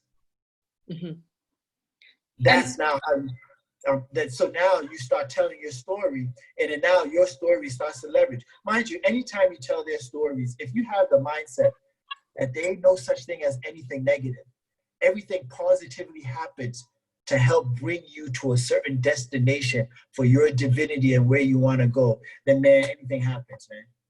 It's that simple. Right. And when you talk about this whole collective of the players understanding, I think that goes back to the federation, to FUBA, and how they need to bring every stakeholder into one space for everyone to understand that we have a goal, we have a duty, we have an opportunity as well to drive the entire country and even beyond these borders into a certain direction. Because, I'm sorry to say, but because of everything that's been happening in the US, everyone is thinking, oh, really? Is this the American dream that we were sold? Okay, because America as a country, the US has sold itself as this is where dreams are achieved, you know, this is the place you need to be. But now everyone is thinking, okay, hey, look, you know, let's go back and look at the details. You know, how is it exactly that you know, we've all these years been thinking that the US is this place? It's because they've sold that dream. Now, Right. When we come back here to the Ugandan basketball fraternity, where and what do you think is the role of the media in this entire conversation? And when I say the media, I mean traditional media. Yeah, Well, what is the role? Everything is communication. Everything is relationship. See, you know, because of the fact that I was privy and know the complications that comes with the federation, and NASA, once again, you're doing a very good job. There's situations, I'll give you an example, when the federation can send out communication that we are having A, B, C, and D. Now, your team manager, as players, has a responsibility to go to these team engagements that the federation has orchestrated and has created. But because you're the person as an individual player that you have been like, you know what, yes, this is a person, team manager we are all comfortable with to represent us. Rather go out partying or had a disagreement with NASA and be like, I'm not going to that guy's thing, I'm not going. So now you don't know anything that's happening within the league. So now people are frustrated. And the time when decisions are being made, you're now upset. So there's so many dynamics that come with everything that you've been saying. And a media's job in terms of the newspapers and the traditional newspapers is basically trying to make sure that there's what? An understanding. What is that understanding? These are our citizens. This is my brother. This is my sister. What I write about my brother and my sister is going to be the prime example of what the world will see what's happening with this league. You see, with China, let me give you an example with China basketball. You know, China sometimes concoct stories for the media to make it look great, but it really is not that. There has to be that relationship. Because believe it or not, that adds value to the league. It creates attention. There's a science and a business to how you leverage your league, your player, and your team. And I have a couple of other questions really to ask you, but can we talk about social media etiquette? Should players be bound by their teams, by the league itself, and by the federation to act in a certain manner on social media? Is it something that's visible to the Ugandan setting, or is it more like, why are you telling me what to write on my social media when you don't even pay me $200? I'm just giving you an example. You have no right to tell me what to do when you don't even pay me money, or you know, you owe me money from before that we didn't get, maybe, you know, while playing for the national team. So you can't tell me what to do. Let's talk about social media etiquette. Well, it now becomes a contract. Everything is based off your contract that you sign. Once you sign that contract, it's your duty and obligation to fulfill that contract, unless you declare that contract null and void for certain deliverables that were not met. A player's etiquette is always based off the relationship players have with not only their team, but the team has with the federation. Everything is always about relationships and how people foster that. That is a very tricky question because it's something that happens globally. It happens globally. But that always, a person knows how to behave once it hits their finances. When it hits their pockets, they'll know how to behave. But if it doesn't hit their pockets, then they won't know how to behave. But I think the most important thing is there a obligation that the federation have social media driven with players? That's also another thing. How many players are really on social media? Is there, like, for instance, you know, in Australia, when Australians were in Australia. Some of the contracts is before, when the league was growing, they had players for games. Even if you weren't playing, you had an obligation to retweet or to mention on social media about the games. Right. Because if players understood, for a team to go to a sponsor, this is something that's very key. For a team to go to a sponsor, let's say I'm DMark Power, and I want to go to game for money to help pay your salary. That team, that company, game, has to look at the federation first. What footprint, social media, what does it do, federation do it? How big is the federation? Hold on. How is City Oil bigger than the federation? On social media? No, man. Then I don't, because we don't really want to be in, no, I don't, it has no legs. There's no need, because at the end of the day, we need you to market on that federation, on the piggyback of the federation. And if the federation has zero traction, I'm not going to make, it doesn't make financial sense. So teams and players have to know, the more they push the federation in bigger domains and bigger footprints, the more financial value it'll have for not only the team, but for the player and the individual. Right. And I'll just get an example really from football. You know, there's a player called Mbwana Samata from Tanzania. And this guy went to this team in Belgium called Genk. This guy's had about maybe 600 followers on Instagram.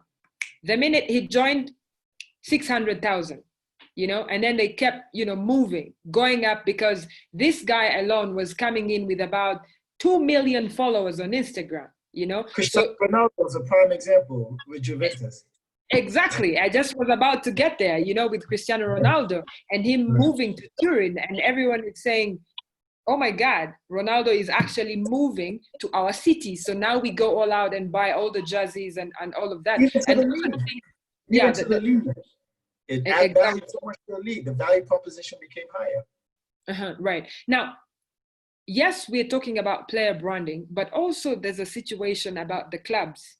You know, in football here in Uganda, a club is supposed to have, you know, an office, have a CEO, have people every day that wake up to think about the club and, you know, work from morning, you know, to evening, at least to meet the requirement that is set by the federation there.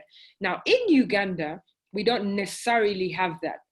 Now, do you think that it's time for FUBA, and NASA will also make some comments later, you know, to say that clubs, look, you need to have an office, you need to have people every day that come in, you need to have merchandise. For example, if I want to buy a City Oilers shirt, you know, with Jimmy Enabu or Ben Komakech, where do I buy this shirt? Must I know Haji personally for me to call him and say, look, I want to buy this jersey. How do I get an autographed one? You know, that kind of relationship. What's your say on that? Money. It takes finances. It takes, you know the saying, it takes money to make more money. Right. So you can't do any of that if you, as a player and as a club, are not positioning yourself to make that money. You know, this sports is not a charity case. And in Ugandan basketball, it has always been, most of the time, been a case where it's been charity. Okay, I want to invest in that club. It's been charity because my return of investment has never been what I put in.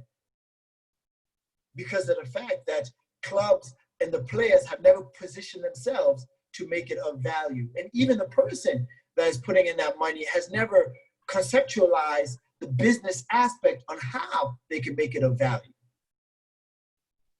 That's becoming, go ahead. Now, Isaac, you talk about sports business, and here let's talk about basketball business in Uganda. We know so many of the clubs in Uganda that are literally running from someone's pocket, in the sense that if this person goes broke, then the players are not going to be paid, and then it affects everything else, okay? How do we transition from clubs being community clubs, and when I say community clubs, I'm maybe, you know, talking a couple of the other teams, but then there's also the institution clubs, you know, that are giving, you know, scholarships to the players. That's a whole different conversation. But let's talk about a club like Falcons, where you came from, where the club that you played for, okay, where John Simbwa was taking care of this club, and out of his own pocket, he passed away. And then that's it, you know, the club is going into the second tier. Like, oh my God, that's unheard of. How does Falcon get relegated from the top tier? This is at the time the most successful club in Ugandan basketball. So how do we move from that point where a club is being sponsored by an individual to moving into a club that sustains itself, that is making money, that is breaking even, and now even making profits? Now, I'm not a fan, and I think everyone should listen to this. Is very careful. This is a very serious topic. I am not a fan of former players getting involved in the running of a club. Okay. Reason why I say that is because as a player, you can be a coach, that's best.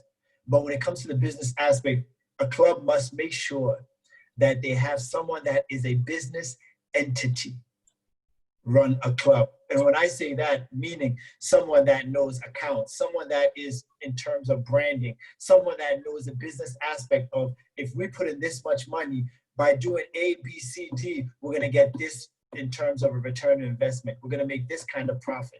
We're going to be able to do this. I can approach this banker. I can approach this banking system. I can approach this company, that company. That's how you create a business. You see, Nasser is a fan of basketball.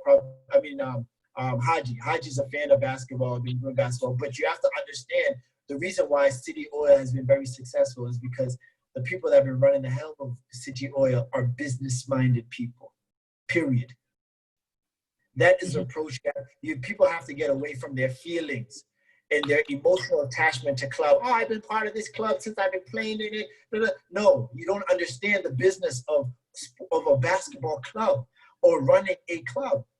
And City Oil is not the hallmark of it because they have so much more to do.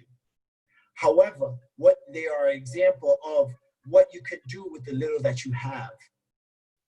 So you really need to have a business aspect and understand the business etiquette, the business procedures, and the science and the steps in terms of knowing the most important investment are, one, the players. Two, the image of individual players. That goes into your recruitment. I've seen and I've been involved with teams that did not pick a player because, one, they're like, the financial value of adding this player on our team is not going to be good. Two, his social media engagement is not going to benefit our club. People wonder why, like, oh my God, how does this OG still have an NBA team, but then you have someone else that hasn't made an NBA team? There's politics and business to a sport, to a basketball team. And this is the things that management has to understand, man. And you have to leverage relationships. Leveraging relationships is the most important thing. You have to leverage a relationship between the corporate world and the basketball world, period. If you don't have anyone that can leverage those relationships, where there could be investments, where there could be periodical seminars that teaches players and teams collectively, together, on how to brand themselves, how to teach them, how to do A, B, C, and D that will give you value to your club and then to the league. Where now, so if I position myself to approach one of the biggest companies in Uganda to sponsor the league, and I tell them that we need 62 billion shillings, they won't be like, oh, that's good. They won't be like, are you crazy? They'll be like, oh, wow, the value, I understand. Right. I have two more questions for you before Nasser can come in. One is, it's easy for you to say Jimmy and Abu this, Ben Koma catch that, Ikong that, you know, bring out all these names, Flavia Okecho, because these players have achieved so much, you know, on the court. Yeah. So what if I am a fringe player? You know, I'm that player that comes onto the court for 5 minutes in a game. You know, I start off from the bench. I do what I gotta do. How do I leverage myself? And yes, you talked about, you know, me saying my own story and putting it out there. But as a fringe player, as that player who is not doing so well on the court, is not getting that many minutes, or is even a rookie, okay? A player like Bale Fayed, yeah? How do you then get into the conversation? How do you force yourself into the conversation so that everyone is like, I want to be like that guy? Now, it starts with what I said from the beginning, how you see yourself. You must focus on the things that will position yourself to be successful. Focus on the things that will position yourself to be successful.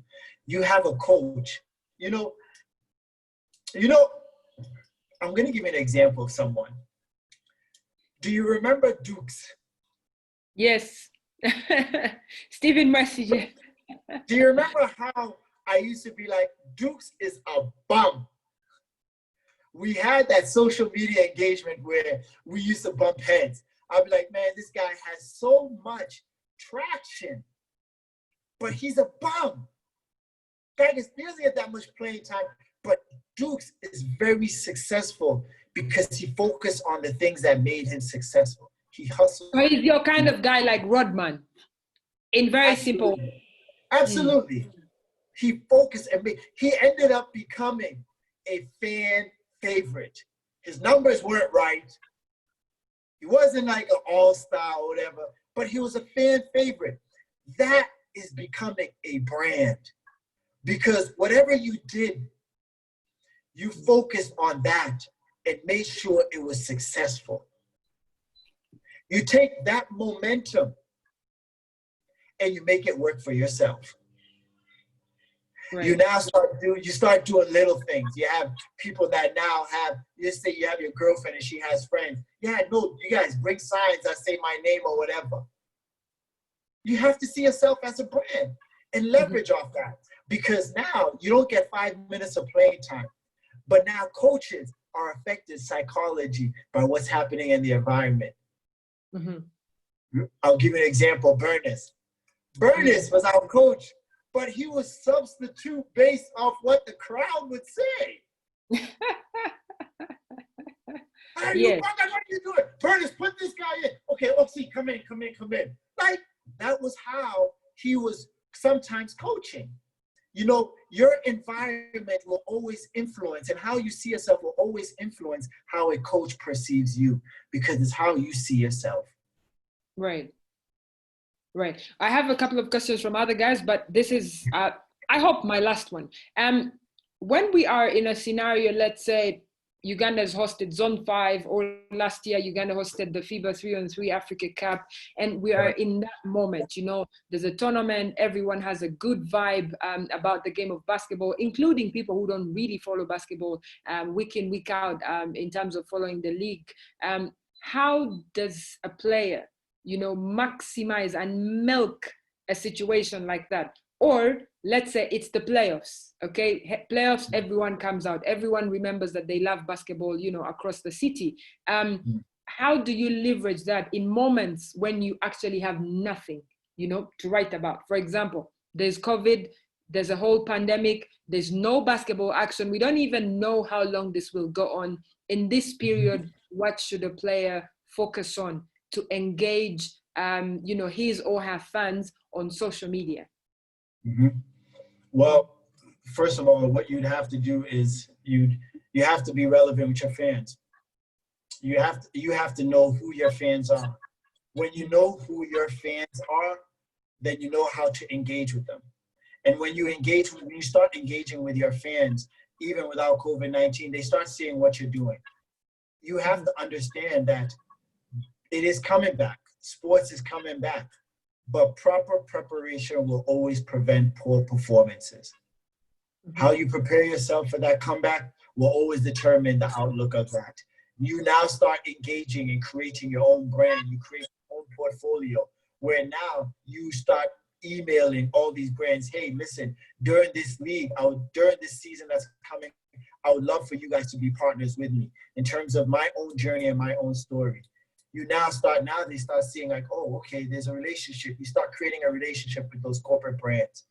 And then now they're prepared to come watch you play and then have those discussions that can also lead to other discussions. Okay. And then just to conclude, really, what should we take away from this entire conversation? How can we move on to the next stage? Because we can have as many webinars as we can, come here on Facebook, on Instagram, on Zoom, and say whatever we want, but how do we move on from where we are right now and go to the next step and start acting and make these things work? It starts with the player. We started this thing we didn't say FUBA player or National Basketball League players development. We said player development. That first word was player. Everything starts with you. So if you're that player that's watching, everything starts with you. Everything starts with you. Everything will end with you.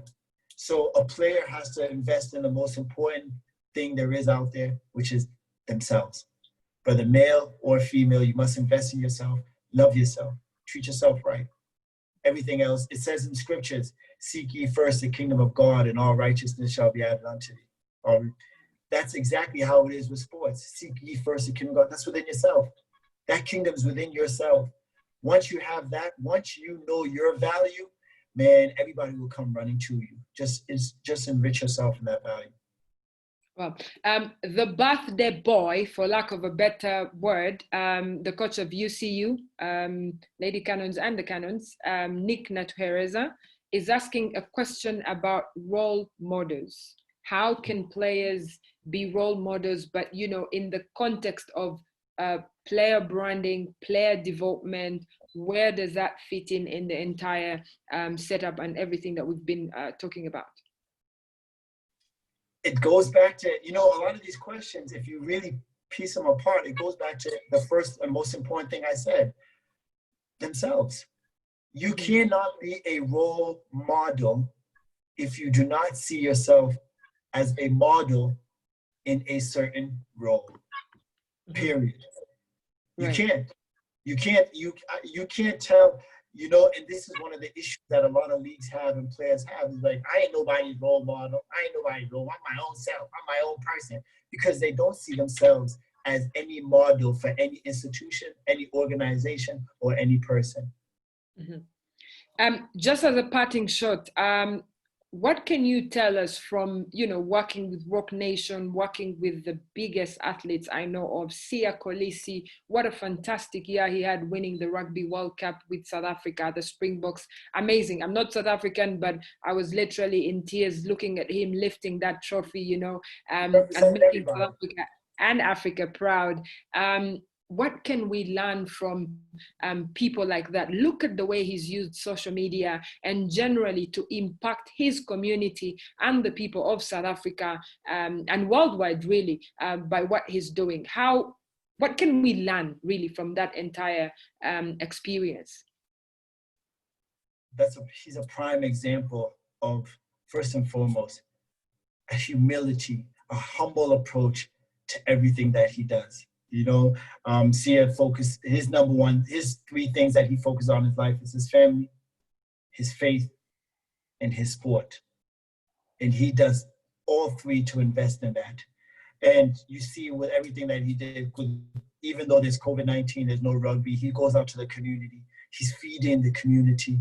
He's fed over 300,000 families across South Africa, where everybody's locked up in their house and everything. He's gone out and basically did things that nobody really in Rock Nation would ever think about doing as a celebrity, as someone of his value. That's how humble, that is how much of a hero and role model he is to the people. And it's not just in the South African context, but it's in an African context. And it goes into what we are doing right now at Rock Nation, where we're having an event. It's called United for Africa, based off what he's doing, where we can collectively unite together as a people and help raise money to feed those that are impoverished, man, and deal with food insecurity.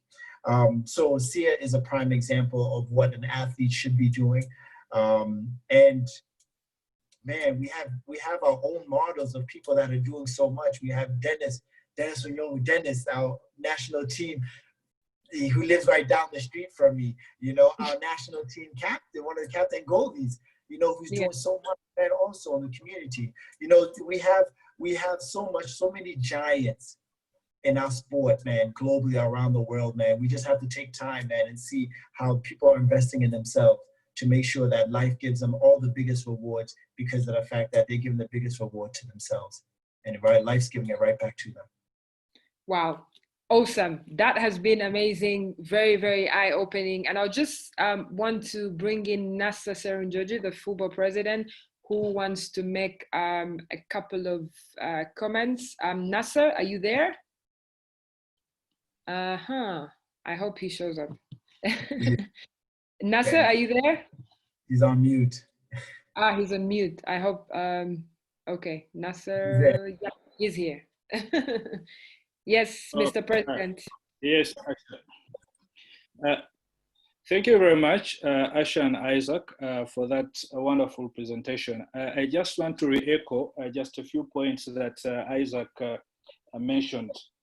First of all, when we talk about social media, our players need to know that they can actually earn off the court by just using social media. But as Asha pointed out in the discussion, I think some of them actually don't know these things, and they need to be told how to do these things and what are the benefits. You know, they need to know that actually you can be an influencer on social media and earn money out of it. They need to know that you can earn money off YouTube if you have good viewership. They need to know that it is not only about playing basketball on the court, but you can actually earn money out of this social media by way of promoting basketball, creating awareness, and in the end, it will all translate into development of the game of basketball. We also have usually players asking for a lot of money, because I'm a club manager myself. Now, you have these players asking for a lot of money, saying, you know, I need to be paid this much. But you sit down and ask a player, how much value do you add to this club? How much money do you bring into this club for you to demand that money? You know, you find a player who can't even tweet on game day that, hey guys, we have a game today, come and watch a game. You find a player who can't share a game day poster. I mean, they don't know that this in the end adds value to their club, which will bring in money. Because if this club has a huge following, this can be leveraged to a corporate company and say, hey, look here, we have these numbers on Facebook, we have these numbers on Instagram, we have numbers on Twitter. So this can translate into corporate sponsorship. Then you as a player can ask for the money that you want to ask for. But they ask for money and you ask them, how much value do you add to the club? How much money do you bring into this club? So they need to know this, that they have a role to play, you know, for the development of the club, for the development of the game. They have a role to play because they are stakeholders into the game. That's right. I just wanted to point out a few of those for our players to enlighten them and for them to know that these are things that can be done, and this doesn't cost anything. I mean, these players, they are always on social media and taking selfies and, you know, a lot of stuff that they do on social media, yet they can use that to leverage and, you know, make money out of it and, you know, all of that. I just wanted to point out a few of those. Mr. President, just to ask you something very direct, how do we move on from right now? We've had the webinar, you know, people have had what they're supposed to do, but is the federation in a position to call team managers and have this honest conversation with them and tell them that, look, we are trying to sell the NBL for both men and women and also the other divisions as well. We're trying to sell them, and this is what we need to do. If need be, we're going to make it mandatory. If you don't do it, you're going to get fined. Are you ready for that conversation, or are you still leaving some gap for conversation? Let's talk about this. Let's see how far we can go, and then if all things refuse, then we're going to go the other way and make it mandatory, and you have to sign a contract. Is that something you're willing to do and ready to do right now? Thank you, Asha. For your information, one of the requirements for registration for the clubs, the club licensing and registration for the year 2020, some of the requirements were that you must have social media handles. You must have a Facebook page that is active. You must have a Twitter handle. You must have Instagram. Those were mandatory requirements for a club to be registered, to be allowed to play in the league for this year. So we are moving that direction. The other requirements we were going to put in place for this year were the post-game interviews, pre-game and post-game interviews with the media.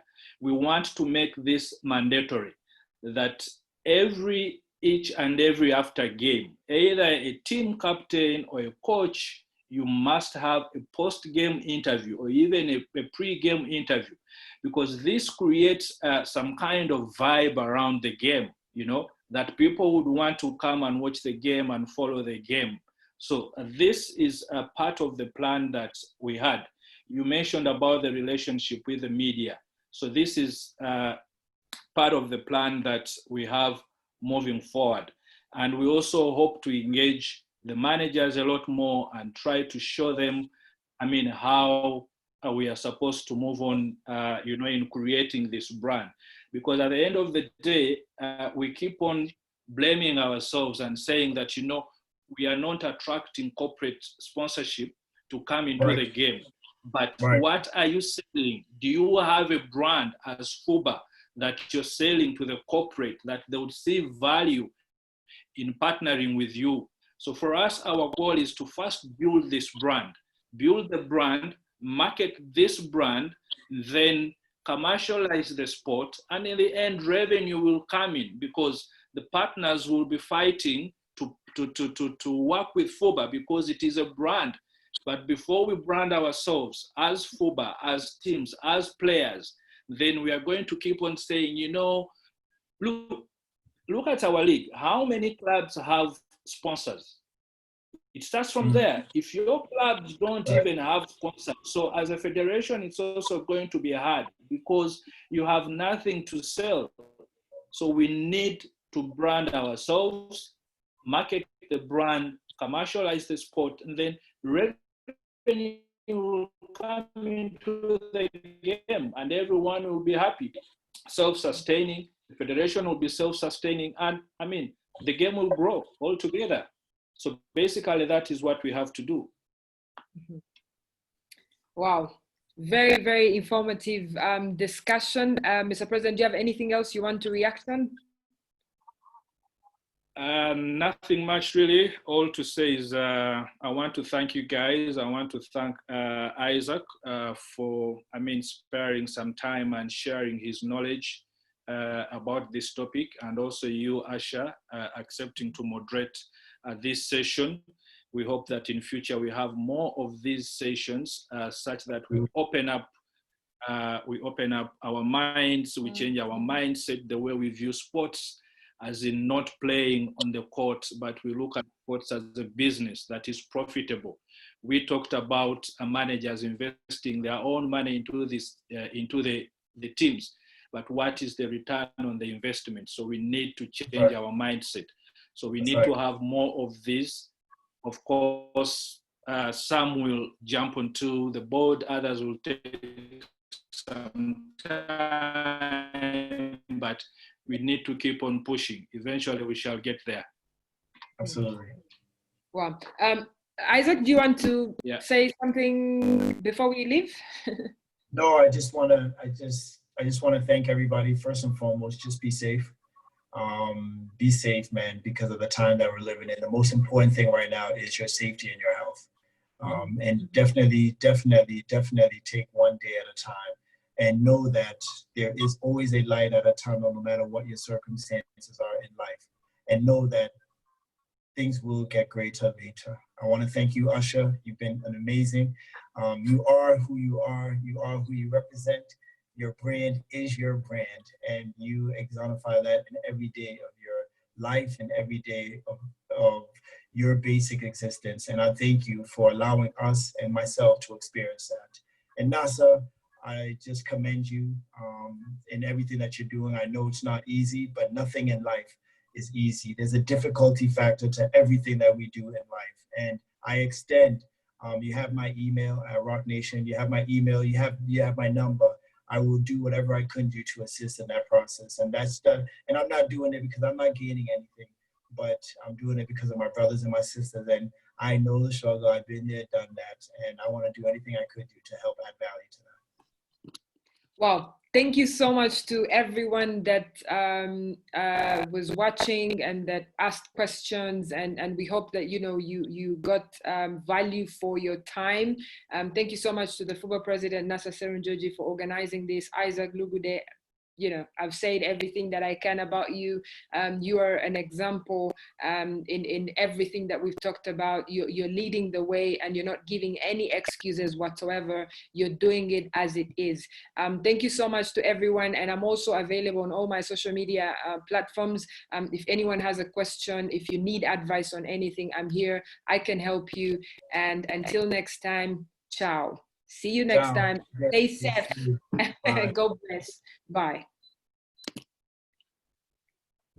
All right. Bye-bye, everyone. Mm-hmm.